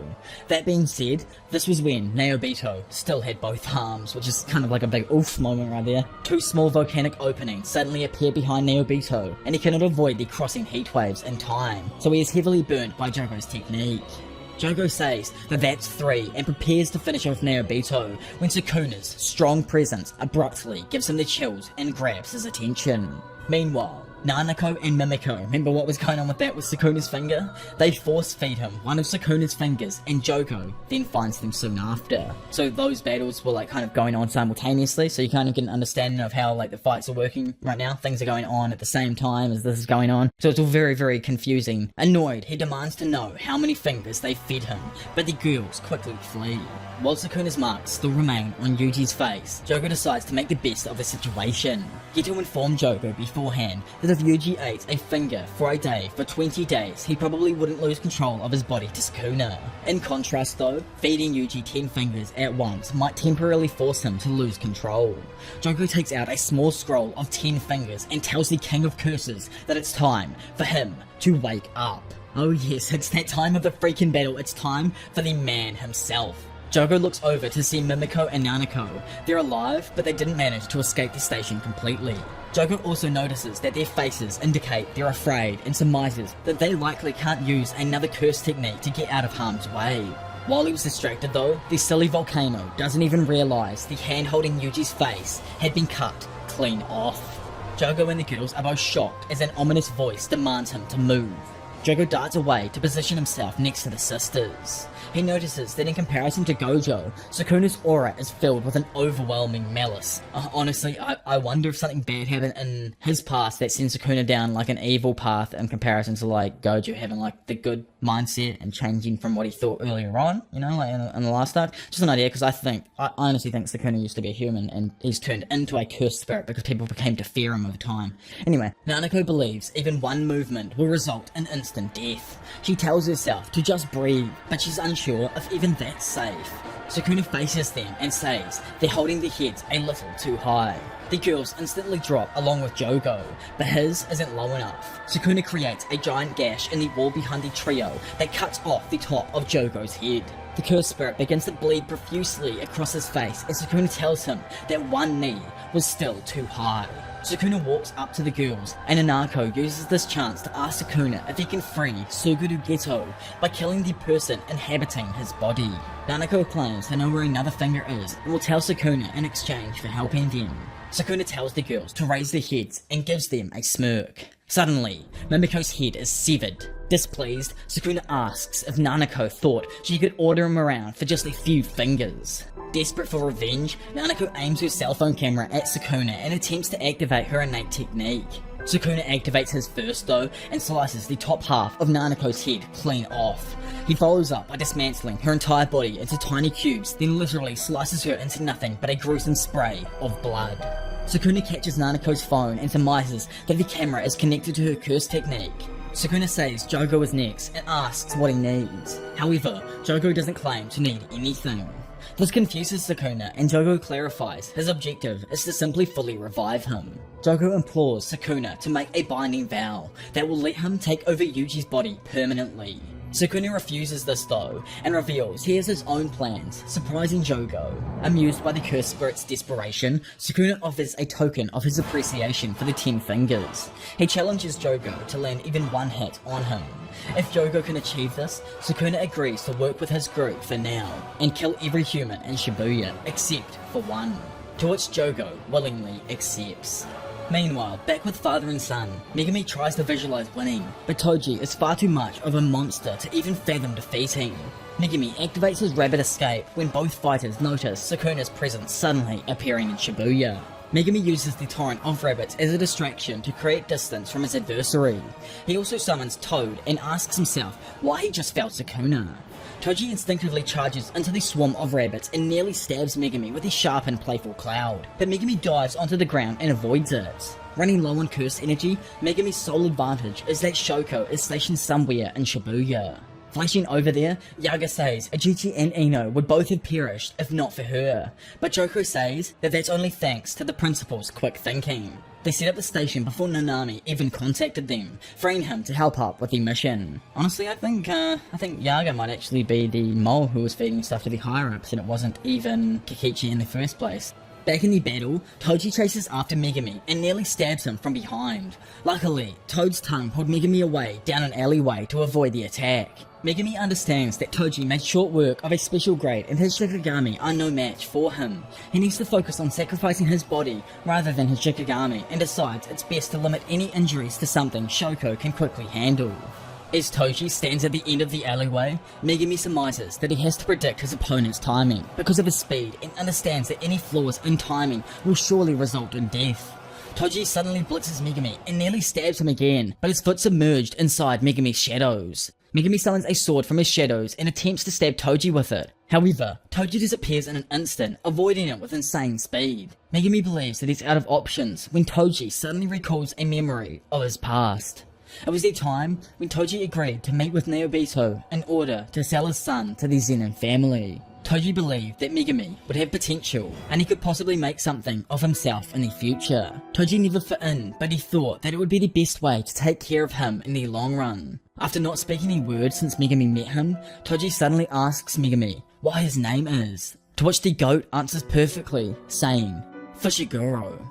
Proud that his son chose Fushiguro over Zenin, Toji stabs himself in the head, killing his vessel in order to save his son from his mindless rampage. His body collapses, shocking Megumi with the outcome of it all. And honestly, this is why Toji is a goat. Like, yeah, he's strong and his battles are probably the most hype at this point, but the dude literally killed himself for his son. As soon as he knew it was him, he instantly did it, like pure Chad dad. As soon as he knew that his son chose Fushiguro over Zenin, he was like, yeah man, I'm out of here. Megumi kneels down and examines the body of his deceased opponent. He notices that his face has changed back into Ogami's grandson, and admits he was lucky that this man decided to end it. Megumi thinks about what Naobito said about Toji, and what his opponent said about rejecting the Zenins. However, Megumi is still injured from the fight, and decides to go see Shoko as soon as possible. Suddenly, Megumi is slashed from behind by the dickhead creeper Shigemo. Shigimo's nose and teeth are still broken from his fight with Nanami, but he's alive and somehow moving. Meanwhile, the Kusakabe team wanders aimlessly around Shibuya. Inumaki confirmed he relocated all of the civilians somewhere safe, and that Satoru Gojo has been sealed. Panda believes he needs to hurry, but Kusakabe keeps coming up with excuses to keep Panda's urgency at bay. The Kusakabe team is interrupted by the appearance of two curse users, Suda and Negai, or Suda and Negi, I don't know how to say. They're two former commanders of Geto, and 3 of their foot soldiers are behind Kusakabe and Panda as well. Kusakabe relishes the opportunity to fight with other sorcerers because it can buy him more time. He asks for the sorcerers' motivations and tells them to take as much time as they want. Minami reveals that they've inherited Suguru Geto's will. She and Negai intend on helping Big Brain Geto now, despite Mimiko and Nanako's misgivings. Skipping forward to the conclusion of Minami's story, she asks if Kusakabe surrenders. Kusakabe is disappointed the story finished quickly, but is still happy as the situation is too good to pass up. Kusakabe activates the new shadow style Evening Moon sword drawing. Negai takes that as his enemy's answer and begins activating a technique of his own. Their fight is abruptly interrupted by an explosion that detonates an entire building behind Negai. There, Sukuna pummels Jogo through the air and dominates their fight. As the latter falls, injured with blood spilling from his mouth, Sukuna asks if that's all he's got. And Jogo replies, not yet. Jogo prepares a fire attack by concentrating flames between his palms, but Sukuna uses his innate technique to slash Jogo's arms apart. While the cursed spirit is still reeling, Sukuna smashes his head with a violent hammer fist. The impact sends Jogo crashing towards the ground, but Sukuna catches up to him with a quick dive in order to smash his face directly into the top of a tall building. Sukuna and Jogo crash through all of the floors of the skyscraper, which severely injures Jogo. As the moonlight shines through the broken roof of the building, Sukuna looks down on Jogo and says the moon's illumination makes it easier to see how pathetic he is. As Jogo struggles to regenerate his dismantled jaw among other injuries, he recalls Geto telling him his strength is comparable to Sukuna with 8 or 9 fingers absorbed. Despite knowing he'd be outmatched, Jogo contemplates to himself that he didn't expect the difference in their strength to be this great. Sukuna suddenly appears behind Jogo. The King of Curses grabs his opponent's collar and lifts him up, telling him to keep going until the fun stops. Flames erupt from all of the forcefully opened holes in the building, further destroying the structure. Sukuna, though, escapes out of the building into the street. Chasing him, Jogo follows up using his strongest curse technique, Maximum Meteor. For those who don't know what a maximum technique is, pretty much that there is just like the strongest kind of like innate or like ability that someone can use outside of a domain. Anyway, the Kusakabe team and the curse users around them notice the battle going on nearby. Kusakabe and Panda attempt to flee and are intercepted by Negai and Suda's henchmen. Suda tells the underlings they don't have time to fight, but Kusakabe quickly cuts them down with new Shadow-style Battle sword drawing. Kusakabe tells the remaining sorcerers they need to flee and get away from the fighting special grades. However, Sukuna appears next to Kusakabe in an instant and says he won't allow any human to run. Sukuna declares that all humans in his vicinity aren't allowed to move until he says so, or else he will kill them. This leaves all of the sorcerers forced to watch as Maximum Meteor falls, drawing closer to killing them all. A few moments later, Sukuna finally lets them all run. However, this gives them little to no time as Maximum Meteor crashes into Shibuya, decimating the entire area with its impact. Tired from unleashing his maximum technique, Jogo stands atop it, huffing for air. After catching his breath, he smirks and says, even an attack that powerful must have injured Sukuna. Sukuna's voice tells Jogo that it would only be the case if it had hit. He then appears sitting beside him, as if he was never in danger. He asks Jogo why he won't use his domain expansion. Jogo admits he would lose in a domain struggle between them, and Sukuna believes his lack of confidence stems from losing to Gojo in the past. Entertained, Sukuna stands up and suggests he begin fighting using Jogo's specialty. This here is freaking dope, by the way, man. Like Sukuna starts speaking in tongues. Like, we don't even know what this guy said. Sukuna does something like no one even knows yet to allow him to open and manipulate flames. Jogo is confused, prompting Sukuna to realize a cursed spirit wouldn't understand this technique. Sukuna tells Jogo to get ready for a fire-powered battle. Sukuna and Jogo stand atop the flaming remains of Maximum Meteor. Sukuna creates an arrow of flames from his palms while Jogo swirls his flames into a small fireball made of compressed energy. Sukuna takes aim by keeping the arrow fully formed between his fingers while, and yeah, good old Gige couldn't even write it down, Jogo enters a fantasy alongside his deceased allies, Hanami and Dagon. Death is something humans fear. It is a mirror for humanity, and the Hito is a manifestation of that reflection. He will continue to grow stronger. Jogo believes when they're all reborn, they'll become new entities. Despite this, he hopes all of them will be able to reunite someday. Sticking to his ideology to the end, Jogo says that cursed spirits are the true humans, when randomly, Sukuna abruptly enters the fantasy and asks Jogo if he wanted to become human. Sukuna knows Jogo means he wants curses to take the place of humans, but believes this is foolish. Jogo should have burned everything to a cinder without a second thought to reach new heights, without ever being concerned about Gojo. Sukuna believes Jogo lacked the hunger to take a hold of such desires, but even so, the battle still entertained him. Sukuna admits that compared to everyone else he has fought over the last millennia, Jogo isn't half bad. He commends him, telling him to stand proud because he's strong. Acknowledged for his strength, Jogo sheds a tear and asks what's going on. Back in reality, Sukuna answers Jogo's smouldering corpse, claiming that he doesn't know either. Immediately after, the monk Arume comes to escort Master Sukuna, which leaves him surprised as he is someone from the past. Elsewhere, at 11:07 PM, exhausted and injured, Megami slowly walks away from his assailant. He tells Shigemo that the 10 Shadows technique begins when the sorcerer who inherited the technique receives 2 divine dogs. Remember this battle was going on between Shigemo and Megami? In order to use other Shikigami, they must be summoned and defeated by the sorcerer with the help of the divine dogs. This allows the user to gain more Shikigami, repeating this method until they can amass up to 10 different ones. Uninterested in Megami stalling, Shigemo asks if the sorcerer is done talking. Megami crosses the road away from the curse user, leaving a trail of blood behind from his injuries. Shigemo notices that Megami isn't letting him get close despite being on his last legs. Even so, Shigemo feels like he won't even need to finish off his adversary. Moments later, Megami collapses and hits the ground with a hard thud, proving this point. Megami struggles to get back up, but continues to divulge how his technique works either way, saying that other people can help with the exorcism ritual, but this will nullify the technique once it is defeated. This makes it a pointless exorcism, but even a pointless exorcism has its uses. Gojo Sensei explained to Megami why the Zenin family and Gojo family are on such bad terms. Hundreds of years ago, the heads of each household killed each other in a battle. The Gojo family head was a limitless user with the 6 eyes, and the Zenin family head possessed the 10 Shadows technique. Satoru implied that Megami could possibly rise to his level one day. However, in the present, Megami still doesn't quite believe he could become stronger than his mentor. So in a moment of utter despair, he decides to use his last resort, as he believes the head of the household at that time that defeated the 6 eyes to use the 10 Shadows technique this way as well. Meanwhile, Jogo's Maximum Meteor hits the ground in the distance, getting Shigemo's attention. He asks himself who the show-off could be, and Megami redirects his attention back to his explanation.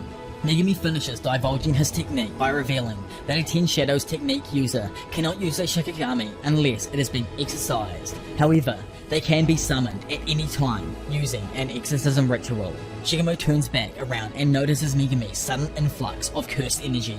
The Jujutsu High student claims that not a single 10 Shadows technique user has ever been able to exercise the Shikigami he is about to bring forth. Megami summons the 8-handed, sword-divergent Scylla Divine General Maharaga, dragging his opponent into an unbeatable exorcism ritual. Shigemo realizes the grim situation he's currently in, and Megami, who's also on his last legs, silently apologizes to Yuji for what he's done, then tells Shigemo good luck before passing on. Maharaga thumps Megami aside, sending him into a nearby building and knocking him out. Shigemo is shocked by Megami's willingness to sacrifice himself and curses him for it, demanding the Jujutsu sorcerer get back up and stop this cruel game.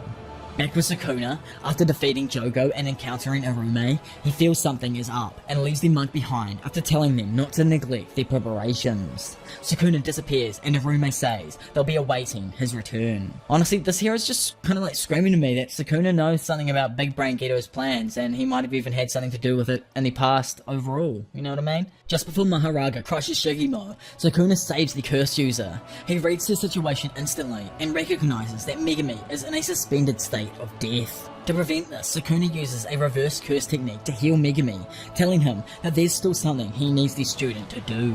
Shigemo wants to comment, but Sukuna tells him to stay there and stay quiet. Sukuna surmises that in order to save Megami, he needs to defeat the Shikigami. Sukuna takes his fighting pose and says he'd like to begin the battle with just a little taste.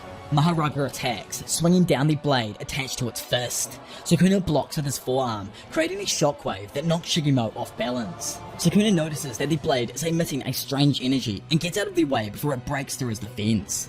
While in midair, Sukuna delivers a flurry of left-handed punches and follows up by unleashing his curse technique, Dismantle, which slices the Shikigami's body all over. While Maharaga recovers from the blows, Sukuna recognizes the specialized blade as a curse tool for cursed spirits called the Sword of Extermination. The blade is enveloped in positive energy, similar to what's produced by a reverse curse technique. If Sukuna was a normal cursed spirit, he would have been sliced clean through. The 8-handed wheel on Maharaga's head turns, suddenly healing all of its wounds. Sukuna quickly attacks again, but this time his slashing technique is deflected by the Shikigami, surprising him. Maharaga swings its blade again and Sukuna prepares to block, but this time it's immediately broken and he's sent crashing through several buildings from the impact. Amused, Sukuna admits that his opponent isn't half bad. In an instant, Mahoraga clears the area it just hit Sukuna across to follow up with another attack. It attempts to stab Sukuna in the face, but he jumps above the blade, kicking his opponent at the same time. Sukuna mounts his giant opponent's arm and places his right arm on Ishikigami's face, stating that it's his turn now. Sukuna activates his slashing technique, slicing the entire building in half. The impact sends the Shikigami falling out of the structure, only for Sukuna to follow up and kick it straight into the ground. He lands beside the Shikigami and assumes it will heal again based on his observations. The eight-handed wheel turns and all of its injuries disappear just as expected. Sukuna compares this ability to Yamato no Orochi. For us weebs that want to know, is like a legendary 8-headed and 8-tailed Japanese dragon. Think like Orochimaru when he comes out of Sasuke and Itachi ends up shanking him with a dope-ass sword. That's kind of like what I'm thinking here. I'm pretty sure it's taken off that same kind of idea. Maharaga's first attack was reinforced positive energy. When that didn't work, it adapted and reinforced its second attack with cursed energy.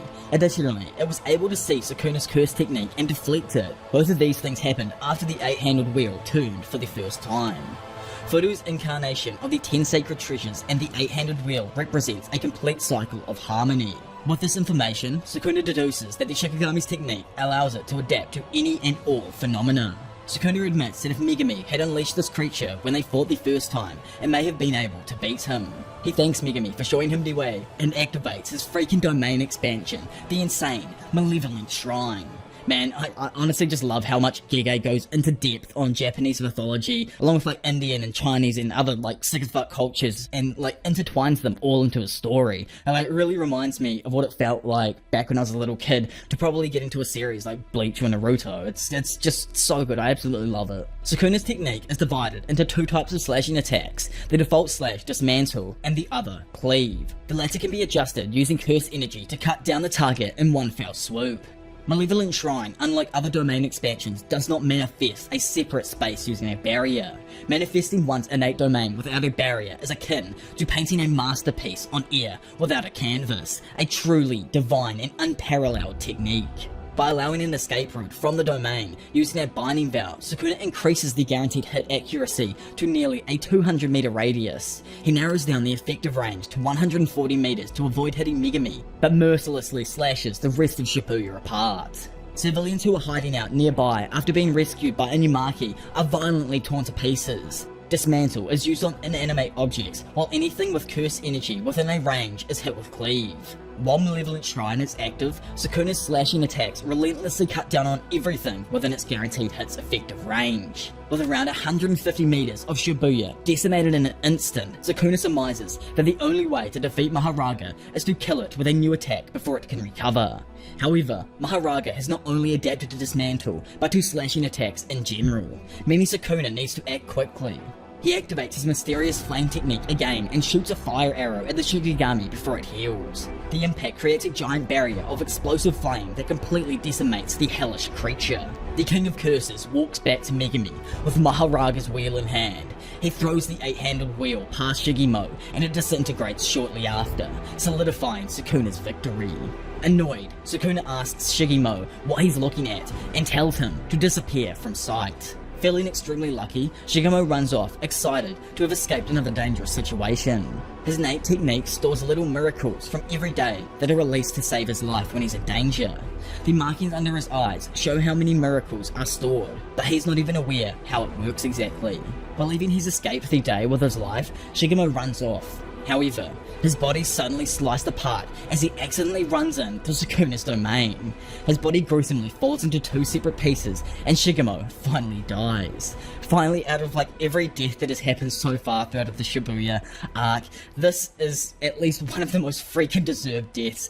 Dude didn't realize his luck ran out after Nanami beat his freaking ass. Anyway, as Sukuna walks off, he can feel himself finally losing control and decides to take Megumi to where Shoko and the principal are.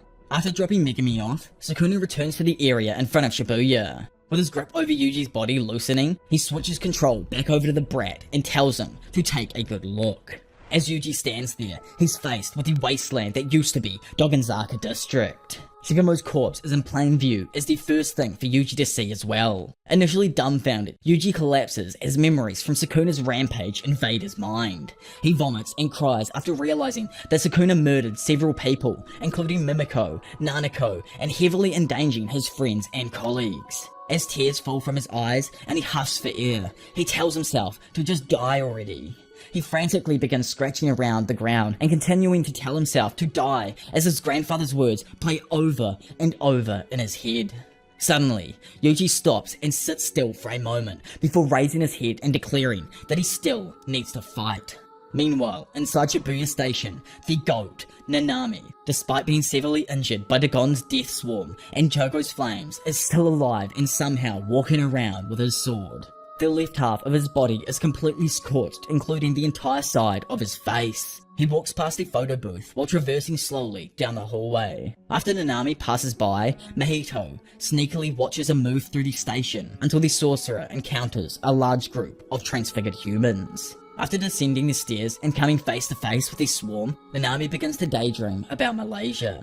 He wishes he could have built a house on a secluded beach and read the countless books he never got around to finishing, and admits to himself that he's getting tired.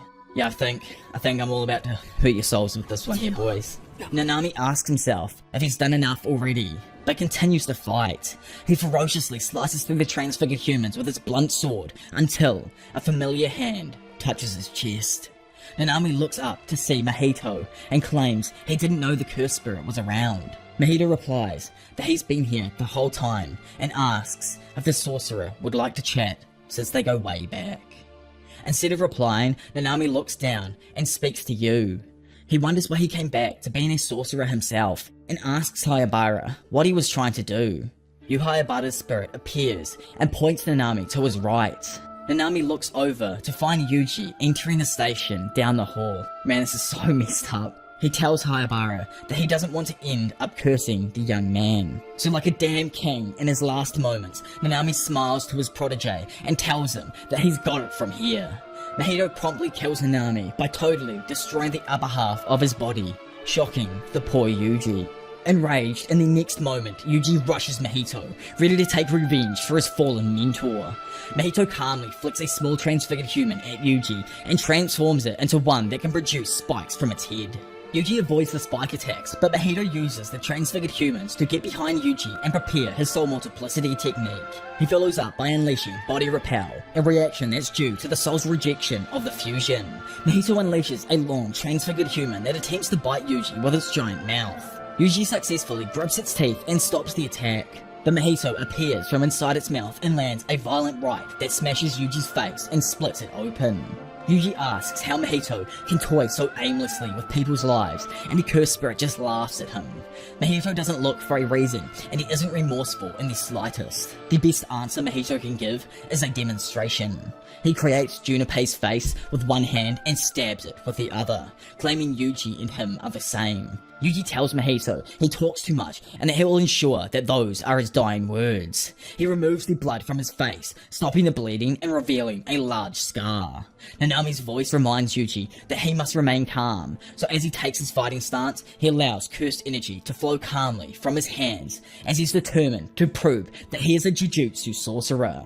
Mahito matches Yuji by concentrating cursed energy into his own fists while contemplating his strategy. Idle transfiguration doesn't work on Yuji, so Mahito decides maintaining his body's toughness is likely what Yuji believes is best for him. But instead, Mahito won't change his soul shape at all, and now plans to stab Yuji through his heart in one attack. But when his fist pierces through the air, Yuji suddenly disappears from his sight. Using the momentum from getting to this lower position, Yuji then strikes Mahito in the face with the manji kick. Yuji then follows up by front kicking Mahito as well, but the curse quickly transforms his arm into a spiked vine that forces Yuji back. Impressed, Mahito admits that his technique wasn't half bad, and announces that it's time to move on to round 2. Mahito and Yuji continue fighting in Shibuya. The cursed spirit attempts to slash Yuji, but the latter jumps over the attack. After missing, Mahito runs and uses a delayed transfiguration to catch Yuji off guard. He avoids it again, and Mahito follows up with a punching attack from a large, enhanced extra arm wrapped around his torso. Like he's out of frickin' Afro Samurai or something with an extra arm. Yuji catches the attack, and Mahito immediately recognizes the danger this presents. Yuji counters, but Mahito immediately dismembers his own arm out of fear. He runs through the ticket gate and merges back with his severed arm once they're at a safe distance. Mahito knows attacking directly is a big risk for him, so he decides to stick to using transfigured humans. However, reducing risk isn't the only reason for this strategy. Mahito then runs into a different area in the station and disappears from Yuji's sight.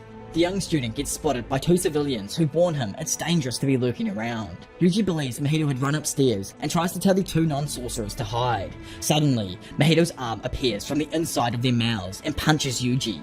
The special grade climbs out of the man as if he was shedding his skin and transforms the other civilian into a sword. Honestly, man, like, I forgot about this part. Like, this is some next level sneakery. It's just pure gangster by Mahito, man. Like, turning a person's body into a sword is so freaking cool. Anyways, Mahito tells his adversary to work on his imagination. Skipping back to nearly 2 hours ago in Shibuya Station, around the time Mahito, Choso, and Jogo began their hunt for Yuji. In order to find Yuji first, Mahito had split himself into 2. Presently, Mahito's other self encounters Nobara in an alleyway. She recognizes him from past reports from Yuji. Mahito takes it as a compliment that he's famous, but Nobara claims that he's only known for being a coward. Amused, Mahito decides to kill her. Nobara tries to remember what it was like to unleash the Black Flash, attempting to tap into the core of cursed energy. In a short exchange, Nobara manages to get the better of Mahito, using clever explosions of her pins and the environment around them. He admits that she isn't half bad, but doesn't believe her attacks can actually bring him harm. The cursed spirit understands that Nobara is an ally of Yuji's and plans to bring her corpse to him and destroy his soul. So, yeah, get ready. At 11:14 PM, after Nanami left Nobara and Akari behind, the first year student refused to leave with the paramedics team. They didn't tell Nobara that Shoko was in the Shibuya district, so she didn't do anything reckless. However, she ignored Nanami's orders to stay out anyway, and went off alone. Back on the clock at 11:20 PM inside of the station, Mahito skewers 3 innocent civilians and uses them to attack Yuji as he comes up the stairs. Yuji checks on the conditions of one of the injured people, only for them to transfigure and explode. Their blood gets in Yuji's eyes, leaving him vulnerable to an attack from behind. Mahito transforms his arm into a spiked club and prepares to finish him off. Meanwhile, in an alley nearby, Mahito is still clashing with Nobara. She avoids his hands, but Mahito's double can't transfigure other souls anyway. This double attacks by transfiguring himself, since this isn't Yuji and he doesn't incur any risks. Nobara tries to trade blows, but it doesn't seem to work. Mahito casually avoids Nobara's projectile nails as she climbs up the side of the alley onto a higher platform. She drops several nails at Mahito's feet and detonates them with a hairpin before coming back down, confusing Mahito with her movements. While he's focused on Nobara, she activates hairpin again and her cursed energy extends them into Mahito's lower body, immobilizing him. Nobara mounts Mahito while he's injured, but he doesn't see any potential danger regardless. However, unbeknownst to the special grade, Nobara has figured out a way to attack his soul. Mahito realizes Nobara was bluffing about not having a plan, but it was too late. She hammers a nail directly into his forehead and activates resonance. By using Mahito's body as the effigy, Nobara can use her curse technique to attack his soul. As a result, resonance also relays from the double to the original soul and rebounds the damage back, greatly injuring them both.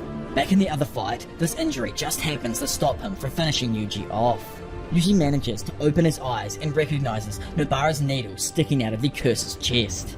Mahito's double is shocked and realizes that Yuji isn't his only natural enemy. The girl of steel standing before him can attack his soul as well. Nobara reveals that she felt her cursed energy activate somewhere else nearby. Additionally, she doesn't feel Mahito's cursed energy is as strong as it should be. She surmises that Mahito is simply a double that can't properly use his innate technique. Amused, Mahito licks the blood dripping from his face and admits his adversary is completely correct. Recognizing his classmate's cursed technique, Yuji capitalizes and pummels Mahito with rapid-fire cursed energy-infused punches. While Yuji bashes Mahito into a pillar with a relentless barrage, he solemnly thanks Nobara. Yuji believes he hasn't been able to save anyone and that he's wasted everyone's efforts, but Nobara's help has shown him he's still not alone. Inspired by Nobara, Yuji keeps the pressure on and prepares to exercise Mahito here and now. Meanwhile, in the alley, the nail drops from Mahito's double's forehead as he affirms her theory about him. Nobara believes the real duel begins now, but the double decides to run away instead and heads directly into the subway entrance. Nobara could just ignore him, but she has a bad feeling about letting him run loose and decides to exercise him.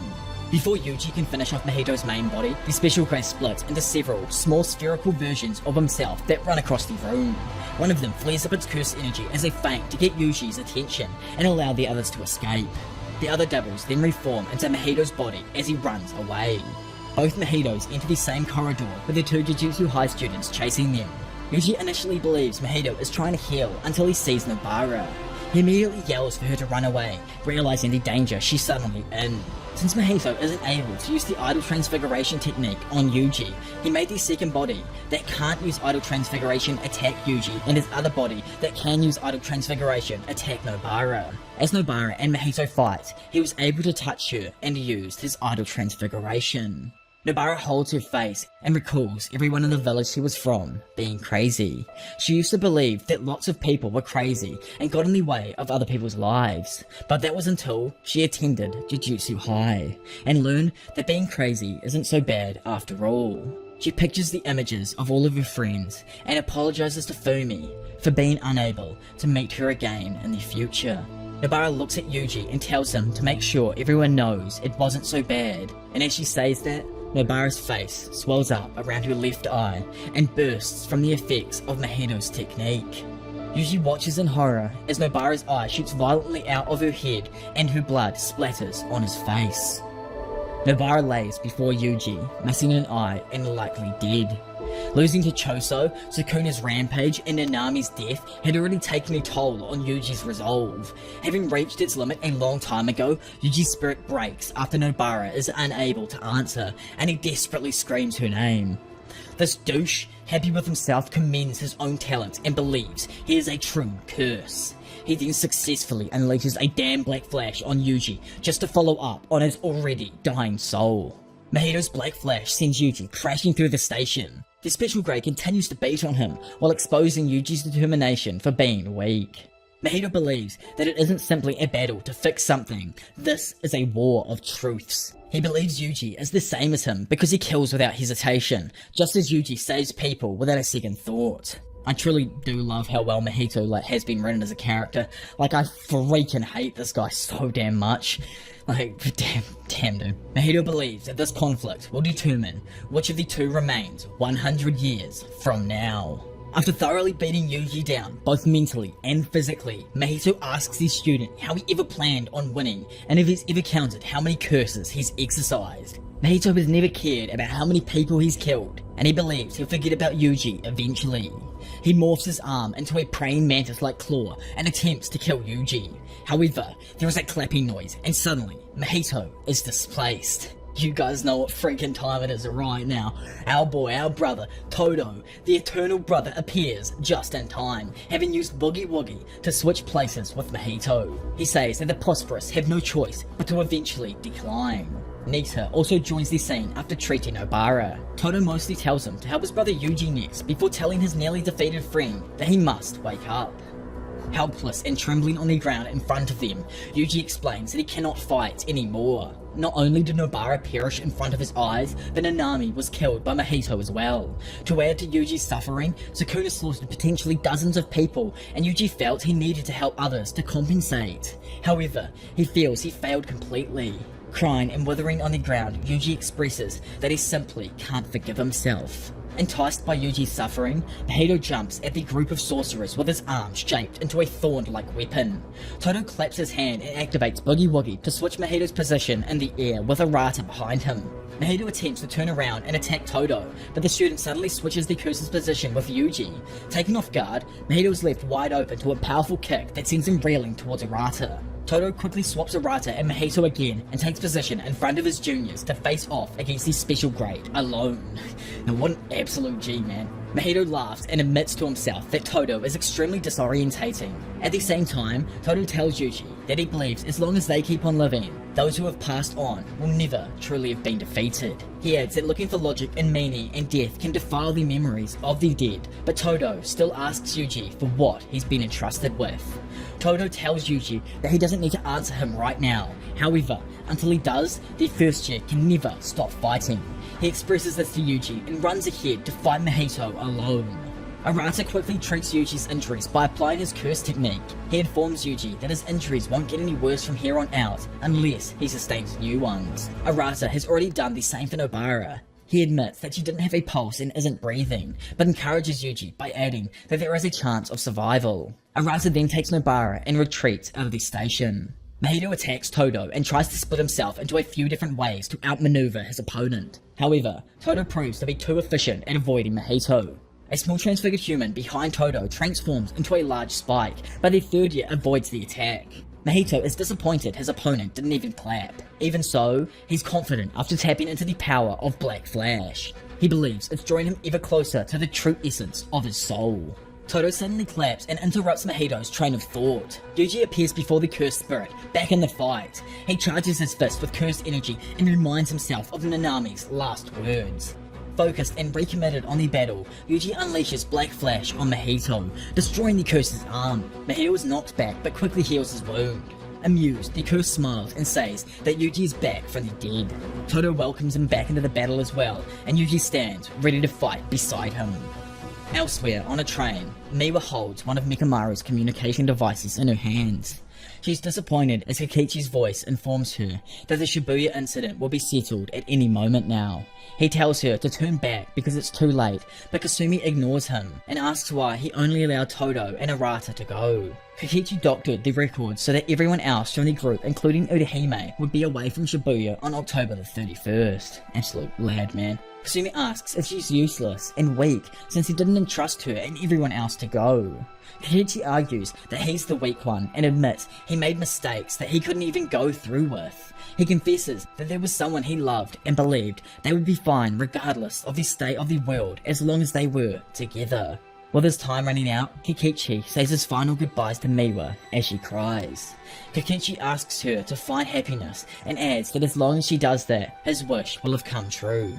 For a moment, Kikichi appears sitting next to her in the reflection of the window as he says his goodbyes. His image disappears for the last time as she looks up into the window. The other members who were left outside the incident can hear Miwa sadly crying from elsewhere on the train. Mai asks Urahime about Mikamaru's betrayal, but Urahime doesn't believe it matters since Kikichi was killed. Keimo is disappointed Mikamaru expected so little from them, but Momo is simply enraged that he made her junior cry. If only they understood, man, what was really going on. Meanwhile, the battle between Mahito and the Jujutsu sorcerers rages on. With his fighting spirit reignited, Yuji fights effectively alongside Todo to keep Mahito on the defensive. Mahito knows Todo's soul is at full strength, and one transfiguration might not be enough to kill him. Yuji's soul is much less stable, but Mahito isn't exactly in great shape either. He feels at less than half of his full strength after having his double destroyed and being hit with a Black Flash. Mahito plans to deal with Todo switching first and tries to use a transfigured human to distract Yuji. However, Mahito is surprised when Todo uses Boogie Woogie to swap places with the transfigured human. This allows him to get behind Mahito and force the curse to destroy his own weapon at the same time. Todo thinks about feeling like he's being left behind now that Mahito can use Black Flash as well. Yuji refuses to get left behind and use the technique during the Goodwill event. Todo refuses to let Yuji feel alone, and finally, like the big brother he is, unleashes his own Black Flash, pummeling Mahito with a perfect kick. Mahito's arm is broken by Todo's Black Flash, but he still doesn't believe Todo will be able to hurt him. Even so, the special grade recognizes that all three fighters have reached 120% of their potential. Mahito then voluntarily vomits up several miniature transfigured humans and combines them using soul multiplicity. Mahito immediately activates body repel, creating multiple transfigured snake-like heads that attempt to chomp at his enemies. As the attack breaks through the underground of Shibuya, Yuji and Todo are forced to move and evade all of the attacks in the air. The latter recognizes that Mahito is countering Boogie Woogie by attacking from all directions. Mahito empathetically tells Yuji that it's their last chance to curse one another. Asking if the curse has forgotten about him, Todo swaps all three of their positions so he's holding Mahito, then slams him head first into the ground. Yuji attempts to smash Mahito's head with a kick, but the curse dismembers himself to avoid the blow. The special grade's body grows 2 eyes and transforms its arm into a blade before rapidly attacking. At the same time, Mahito's head grows a separate body and stands behind his other half to activate soul multiplicity. This time, Mahito combines 2 souls with weak rejection to form one powerful transfigured human using polymorphic soul Icy Todo uses Boogie Boogie to continuously give his side the best spot against the enemy, while believing Mahito's body contains the most of the power, but the head itself is the real him, because it used Idol Transfiguration. Before taking out Mahito's real self, Todo attempts to take out the polymorphic Soul Isomer. However, much to his surprise, Todo is suddenly smacked aside with a powerful blow. The impact sends him crashing through an entire floor and out the other side into the road, but he still manages to recover his balance. The soul confronts the sorcerer, and Todo counterattacks by infusing a rock with cursed energy and swapping places with it behind his opponent. Much to Todo's surprise, one hit was enough to kill the soul Isomer. He surmises that its explosive power was the result of Mahito expanding numerous souls at once to manifest it. There are 2 more now confronting him, and Todo asks for their forgiveness before taking each of them out. While Mahito was free of Boogie Woogie, he decided to pile on the attacks against Yuji. He uses a more ferocious version of Body Repel to attack, but the sorcerer avoids the attack and drop kicks Mahito through the air. The curse counters by grabbing Yuji's leg and slamming him onto the ground. When the dust settles from the crash, Mahito attempts to follow up the attack. However, he's irritated to find the top note goat standing back at his brother's side. Mahito is surprised not even 2 polymorphic isomers were enough to stall or defeat Todo. He can't transfigure Todo without being able to touch him, and Sukuna retaliates if Mahito attempts a domain expansion. It's too complex for Mahito to exclude Yuji from a domain's barrier, so he decides to take inspiration from the big man himself. The duo are both shocked when Mahito suddenly activates his domain expansion. Just like Gojo, Mahito activates his all-or-nothing domain expansion for 0.2 seconds, taking both of his opponents completely off guard. Todo acts quickly and activates a simple domain, which he learned from Yuki. Even faster though is Yuji, who's already running towards Mahito in an attempt to exercise it before Idol Transfiguration can activate. However, despite their speed, Mahito was the fastest. The 2-step process of realizing one's innate domain and the activation of their curse technique are combined into one by Mahito, who had awakened through Black Flash. As a result of activating his domain expansion, Mahito enters Sukuna's innate domain for a moment. He asks Sukuna if this is a safe place and inquires about his agreement with Yuji. The King of Curses remains silent, but Mahito continues questioning in order to challenge Sukuna. He arrogantly claims Yuji will be dead before Sukuna can even switch places with him, and tells the King of Curses to just shut up and watch. The balls on this guy, man. As the self-embodiment of perfection ends, Todo's left hand begins to transfigure. Yuji turns around to check on his brother, but Mahito knocks him to the ground while his back is turned. Todo quickly severs his own hand, but this leaves him vulnerable to the approaching special grade. After activating domain expansion, the user's innate technique becomes difficult to control. Mahito became aware of that fact after escaping against Nanami. He instead attacks Todo with a strong punch enhanced by Black Flash that sends Todo into relentless pain. Big Brain Todo though instinctively concentrated all of his cursed energy to defend the blow and minimize all of the damage. Mahito then becomes able to activate Idol Transfiguration again and plans to kill Todo with the next hit. Mahito's focus though is suddenly interrupted when Todo's necklace falls onto the ground and knocks open a small picture frame containing the photos of Yuji and Takada. While his opponent is distracted, Yuji uses Mahito's hand to clap and activate Boogie Woogie. Todo instantly switches places with Yuji, who strikes Mahito in the face with another Black Flash. Todo collapses and looks at his remaining hand while expressing that he's lucky to be alive. Ready to finish the fight alone now, Yuji looks back at Todo and thanks him for all of his help. Final battle of Shibuya finally begins. Or is it the final battle? I guess we'll find out. I guess we'll find out next. Heavily injured, Mahito creates a polymorphic isomer to hold Yuji off. He admits Todo was a problem for him till the very end, but despite his depleting condition, Mahito believes he's found the true essence of his soul. Yuji defeats the polymorphic isomer, and as this happens, Mahito evolves into the final stage of his being, emerging from a cocoon of probably cursed stuff. Who knows what it is. He then instantly activates Idol Transfiguration on himself, making himself into an instant spirit body of distorted killing. This form is just like super clean, man. Like it's probably one of Gige's out of this world type shit, not just a normal like anime character face. I love it. Like made up. That's probably why I like it. In the midst of the city's ruins, Yuji glares at his greatest enemy and wonders what his newest transfiguration brings. The cursed spirit feels reborn and asks Yuji to wish him a happy birthday to celebrate the monumental occasion. Having unleashed Black Flash, Mahito believes he has tapped into his true, unbridled soul. Yuji didn't take his adversary to be one for a self-discovery journey. Amused, Mahito replies that only after killing Yuji does the cursed spirit feel that he can truly be reborn. The two fighters instantly blitz one another to reignite the battle. Mahito makes the first move, creating a shockwave with just a wave of his arm. Yuji ducks under the wave and attacks with a straight kick that's caught by the black hairs protruding from Mahito's head. The curse tries to take the advantage with a tail whip, but Yuji blocks it. He is then able to parry Mahito's punch and counter with an uppercut to his body. However, Yuji's cursed energy infused punch deals absolutely no damage at all. Mahito knocks Yuji away and forces him to realize that the cursed spirit transcended way beyond his former state. They trade blows, but Yuji's attacks are unable to reach his opponent any longer. Yuji is overwhelmed and slammed into the street, creating a giant crater from the impact. The street crumbles apart and Yuji falls down to the bottom. As water fills the bottom of the crater, where Yuji now stands across from Mahito, the former realizes he can only win using a black flash infused punch with maximum cursed energy. Mahito attempts to take advantage of Yuji's small lapse by rushing in. However, the cursed spirit immediately stops. The tendrils on the back of his elbows partially disintegrate and Mahito even coughs up blood. Getting hit by Black Flash so soon after deactivating domain expansion seriously injured Mahito. Amused with their final standoff, Mahito wipes the blood from his mouth and states both of them have plenty left in the tank.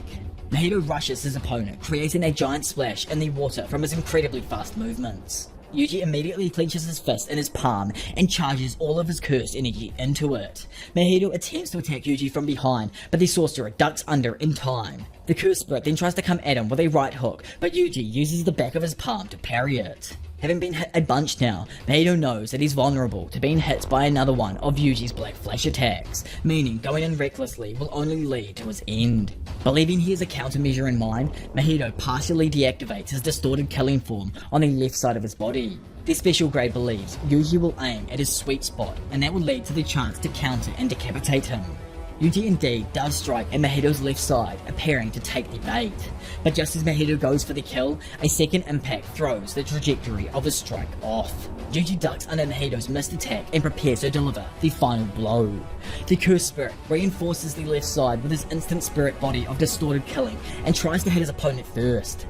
Suddenly though, our goat, the broski, the bro, the brother, Todo's voice echoes through the battlefield, interrupting Mahito's momentum.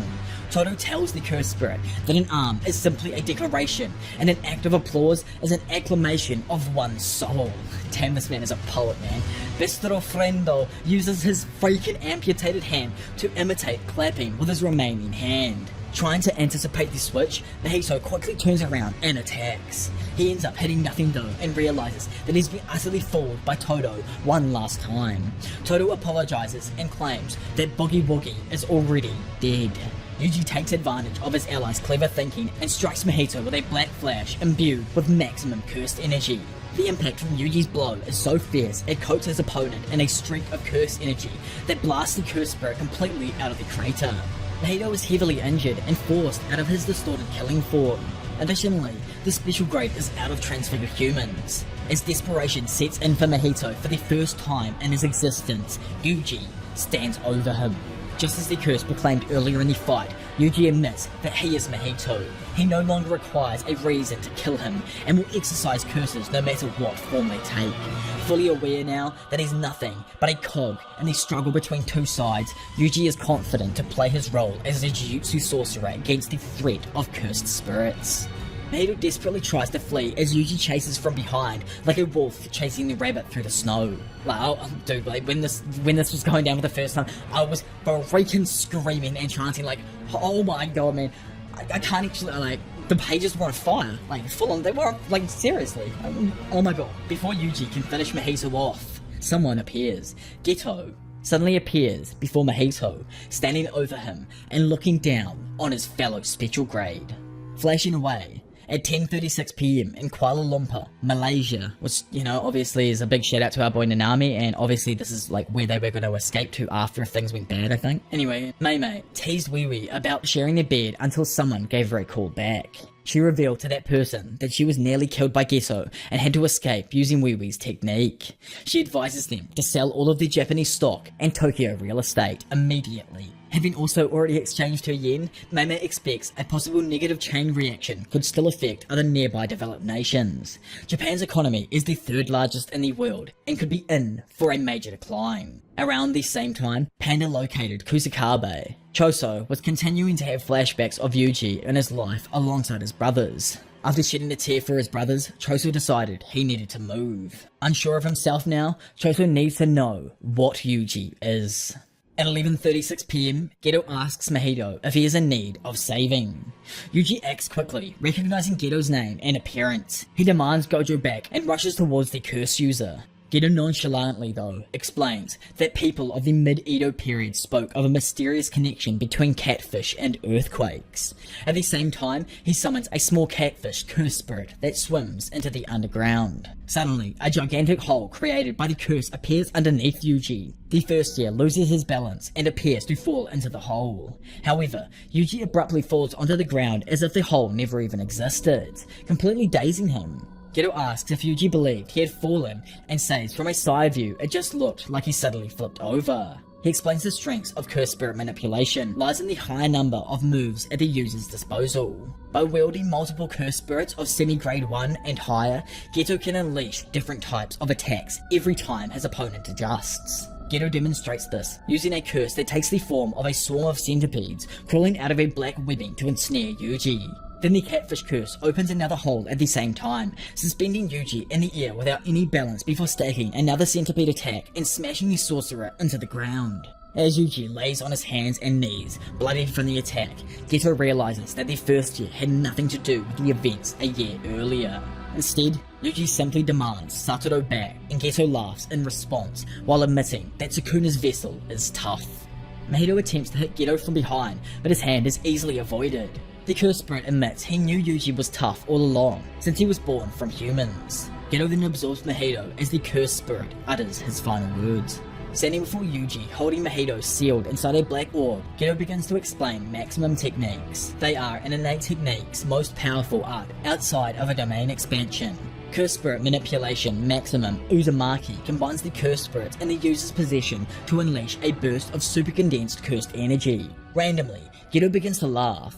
Yuji asks what's so funny, and the curse user replies that he accidentally started acting like Suguru. Continuing on about Uzumaki, he explains the technique is powerful, but he initially believed it negated the great number of moves at the curse manipulator's disposal. Geto admits he was wrong about Uzumaki, because when semi-grade 1 and higher curse spirits are utilized, their curse technique is extracted. Pretty much what he means is he's able to use any curse technique from a semi-grade 1 or higher and still use maximum meteor, using all of the other curses that remain as well, plus probably some of the power from that curse, I would imagine. But he won't lose like that ability of like idle transfiguration or like say any other ability that he might get in the past. Geto swallows the black orb containing Mahito, officially adding the special grade to his collection. While looking up, Geto tells Yuji it's foolish to think he wouldn't notice. Momo is floating above him on her broom, using a lantern as a signal for her allies to attack from long range. Keimo is the first to act, firing cursed energy-infused arrows at the enemy. Geto avoids the arrows, but immediately notices a speeding bullet coming directly at him. However, he simply blocks Mai's bullets with a curse. As Miwa joins the fight, she recalls her past and how she met her mentor in junior high, deciding to become a Jujutsu sorcerer despite having never even held a wooden sword. Miwa quickly slides in behind Geto and activates new shadow style, while recalling her blistered and bloodied hands. Miwa puts everything into the swing. She's prepared to never even use a sword again and attacks with Bato sword drawing. However, Geto simply catches the blade with his bare hands and shatters it. Immediately after negating Miwa's attack, Geto activates Maximum Uzumaki. With the technique having been divulged, Yuji knows about Uzumaki's power and yells for the curse user to stop. Momo also looks down and moves to save Miwa, but sadly, Uzumaki destroys the ground with a blast of super condensed cursed energy, leaving a gaping hole in the ground from the impact. However, the technique didn't actually hit anyone, and Geto admits that it's nice facing someone with experience rather than these students. Kugosabe was able to use his new shadow style to cancel out part of the curse technique and protect Miwa. At the same time, Panda arrives to the battlefield and checks on Yuji. He's relieved to see that Yuji is back in control of his body. He asks if the cursed user has the cursed object holding Satoru Gojo. Kamo asks who the curse user is, and Panda can only say that it's a mysterious person that has assumed the identity of Suguru Geto by controlling his body. Suddenly, our boy, the other brother, Choso, arrives on the battlefield, surprising Yuji. Geto welcomes him, but our boy, in the middle of his, I don't even know if you can call this a midlife crisis or curse crisis, you guys choose what one he completely is, he's a mix in my mind still, finally recognizes the curse user as one of his 3 parents. So yeah, this is kind of messed up, right man, for real. There is Choso's mother, the cursed spirit, who got her pregnant, which is freaking weird, man, and the man who tormented Choso's mother to create the cursed womb death paintings. Choso hated this person, and now that person is inhabiting Suguru's body. This thing is no one other than the most evilest sorcerer in history, the prolific Noritoshi Kamo. Obviously, this is kind of confusing for those that are sitting there yo, wait, you say Noritoshi Kamo? That's that other dude. It even confuses the students here, so I don't blame you. Pretty much, this dude's just old as, man. Just think of it, he's from the past. He's an old Kamo. Urahime clears it up more that Choso is referring to the stain of the Kamo clan. Kusakabe believes that it makes sense for him to be someone with absurd barrier techniques, cursed objects, and the ability to switch bodies. Geto claims that Noritoshi Kamo is just one of the many names he's gone by. So possibly the dude could have even been far older than we even suspect at the moment, because we don't know where he started, where did the brain dude start from? Choso rushes at Noritoshi, however, Arume abruptly cuts him off, sliding next to Geto and telling the bottom feeder to step aside. Rough. Arume tells Choso not to make them wait any longer, but Choso replies for the curse user to get out of his way and repeats that he's Yuji's older brother. So yeah, it's finally explained here why he thinks that. A side effect of Choso's curse technique is that he can sense the transformation of his younger brothers through their blood connection. Just before finishing off Yuji in their fight earlier in Shibuya, Choso could feel the sensation of death coming from Yuji, just like he did with his other brothers. To Choso, this can only mean that Yuji is also his younger brother. By the way, I'm just calling Brain Dude, or Brain, or Noritoshi until we know his name. I'm not going to call him Kamo, I'll just call Kamo, so it doesn't get confusing. Yeah, Noritoshi has extended his life from moving from host to host, making it possible that Yuji and Choso could share some sort of blood relation. In order to fulfill his duty as an older brother, Choso was ready to protect Yuji with all his strength. Choso activates blood manipulation convergence, surprising Kamo with how superior it is to his own. Choso fires piercing blood, and it almost reaches Arume's face in the blink of an eye. The monk is surprised by the immense speed of piercing blood and barely manages to stop it. Geto sidesteps the attack while it draws a hole through one of his partner's cursed energy reinforced hands. Choso swings the stream of blood, sending the arrow back to slash at Noritoshi. This breaks up the ground, and Choso uses the blood he placed there to disrupt Geto's footing. They then engage each other by trading blows in close quarters. Noritoshi is the first to land a significant strike and suggests Choso shouldn't strain himself after fighting so much earlier on. Choso doesn't believe being tired is any excuse to stop putting his life on the line to protect his younger brother. Confused, Panda asks if Yuji is really related to Choso. Yuji doesn't believe they were related at all and reveals how Choso had nearly even killed him earlier, which is, what the fuck, man? Regardless of his relationship with Yuji, Noritoshi points out that Choso has created a disturbance that they need to take advantage of. With 2 cores still going strong, Panda goes out in full guerrilla mode while the others follow behind him. He activates his unblockable drumming beat, but suddenly Arume activates their innate technique, Ice Formation. Arume uses Frost Calm to release an icy mist that freezes Choso, Noritoshi, Panda, and Kusakabe. Geto asks them not to kill the sorcerers because he needs messengers, and Arume heals his hand using a reversed curse technique, discouraging Kusakabe, who considers these curse users to be on a whole other level. Choso activates Flowing Red Scale to rapidly increase his body's temperature and melt the ice. Arume appears in front of Choso, but Yuji, one of the only ones who wasn't frozen, dropkicks Choso out of the ice to save him from Arume. Annoyed, the monk asks, who does the vessel think their body belongs to? Yuji believes that he wasn't frozen due to Sukuna and asks Choso what side he's on. Choso denies he's fighting with the sorcerers and states once again he's Yuji's older brother. He even asks Yuji to try calling him Big Brother just once, which reminds me obviously of Todo so hard, man. Yuji ignores this because he notices Momo flying down towards the group on her broom. Momo uses her wind scythe to launch a blade of curse energy from her broom at the 2 curse users. Arume is able to block this attack with their bare hands, frustrating Momo. With Yuji, Momo, and Choso the only ones still mobile, the Kyoto student tells the other two that they need to buy time for Utahime. Dissatisfied with needing a messenger as a reason for keeping this many sorcerers alive, Arume activates ice formation. They claim Yuji alone will be enough and creates a steam of icicles that surrounds both curse users and splits apart to freeze them. The flying ice bits attack and freeze Yuji, Choso, and Momo in place. A second wave of sharpened icicles attack them from above, pretty much cementing their deaths. Until a mysterious Shikigami suddenly appears to break the ice apart. The special grade sorcerer, Yuki, appears on the battlefield. She asks Geto the same question again from all those years ago, inquiring as to what kind of girls he's into. So, you know, like, if you're wondering who Toto's taught by, it's Yuki. It's this chick here, the special grade sorcerer Yuki, the third one that we haven't actually properly met. The two sorcerers clash philosophies regarding the future of humanity's relationship with cursed energy. Yuki believes humans need to break away from cursed energy, while Geto believes optimizing it will bring about their evolution. However, the world Geto pursues would be full of bloodshed because Japan has a virtual monopoly on cursed energy. Something like that would cause the other world powers to retaliate and use humans as an energy source. Geto doesn't care if the world ends up that way. He believes there is more to the human potential beyond sorcerers and cursed spirits. He attempted to create the death paintings to bring that potential into existence. However, Geto has deemed that a failure and has since realized that anything he can create on his own does not exceed the bounds of his own personal potential. The answer he seeks is hidden within the darkness, and only the chaos that Noritoshi can't even control can bring it forth. He reveals that he's already extracted the curse technique he needs to begin this process. Yuki has a realization and asks what happened to Mahito, prompting Yuji to reveal that Geto had just absorbed him. The curse user remotely activates idol transfiguration on every human he's marked. He thanks Yuji for bringing out Mahito's full potential because his cursed energy stopped improving the moment it was absorbed.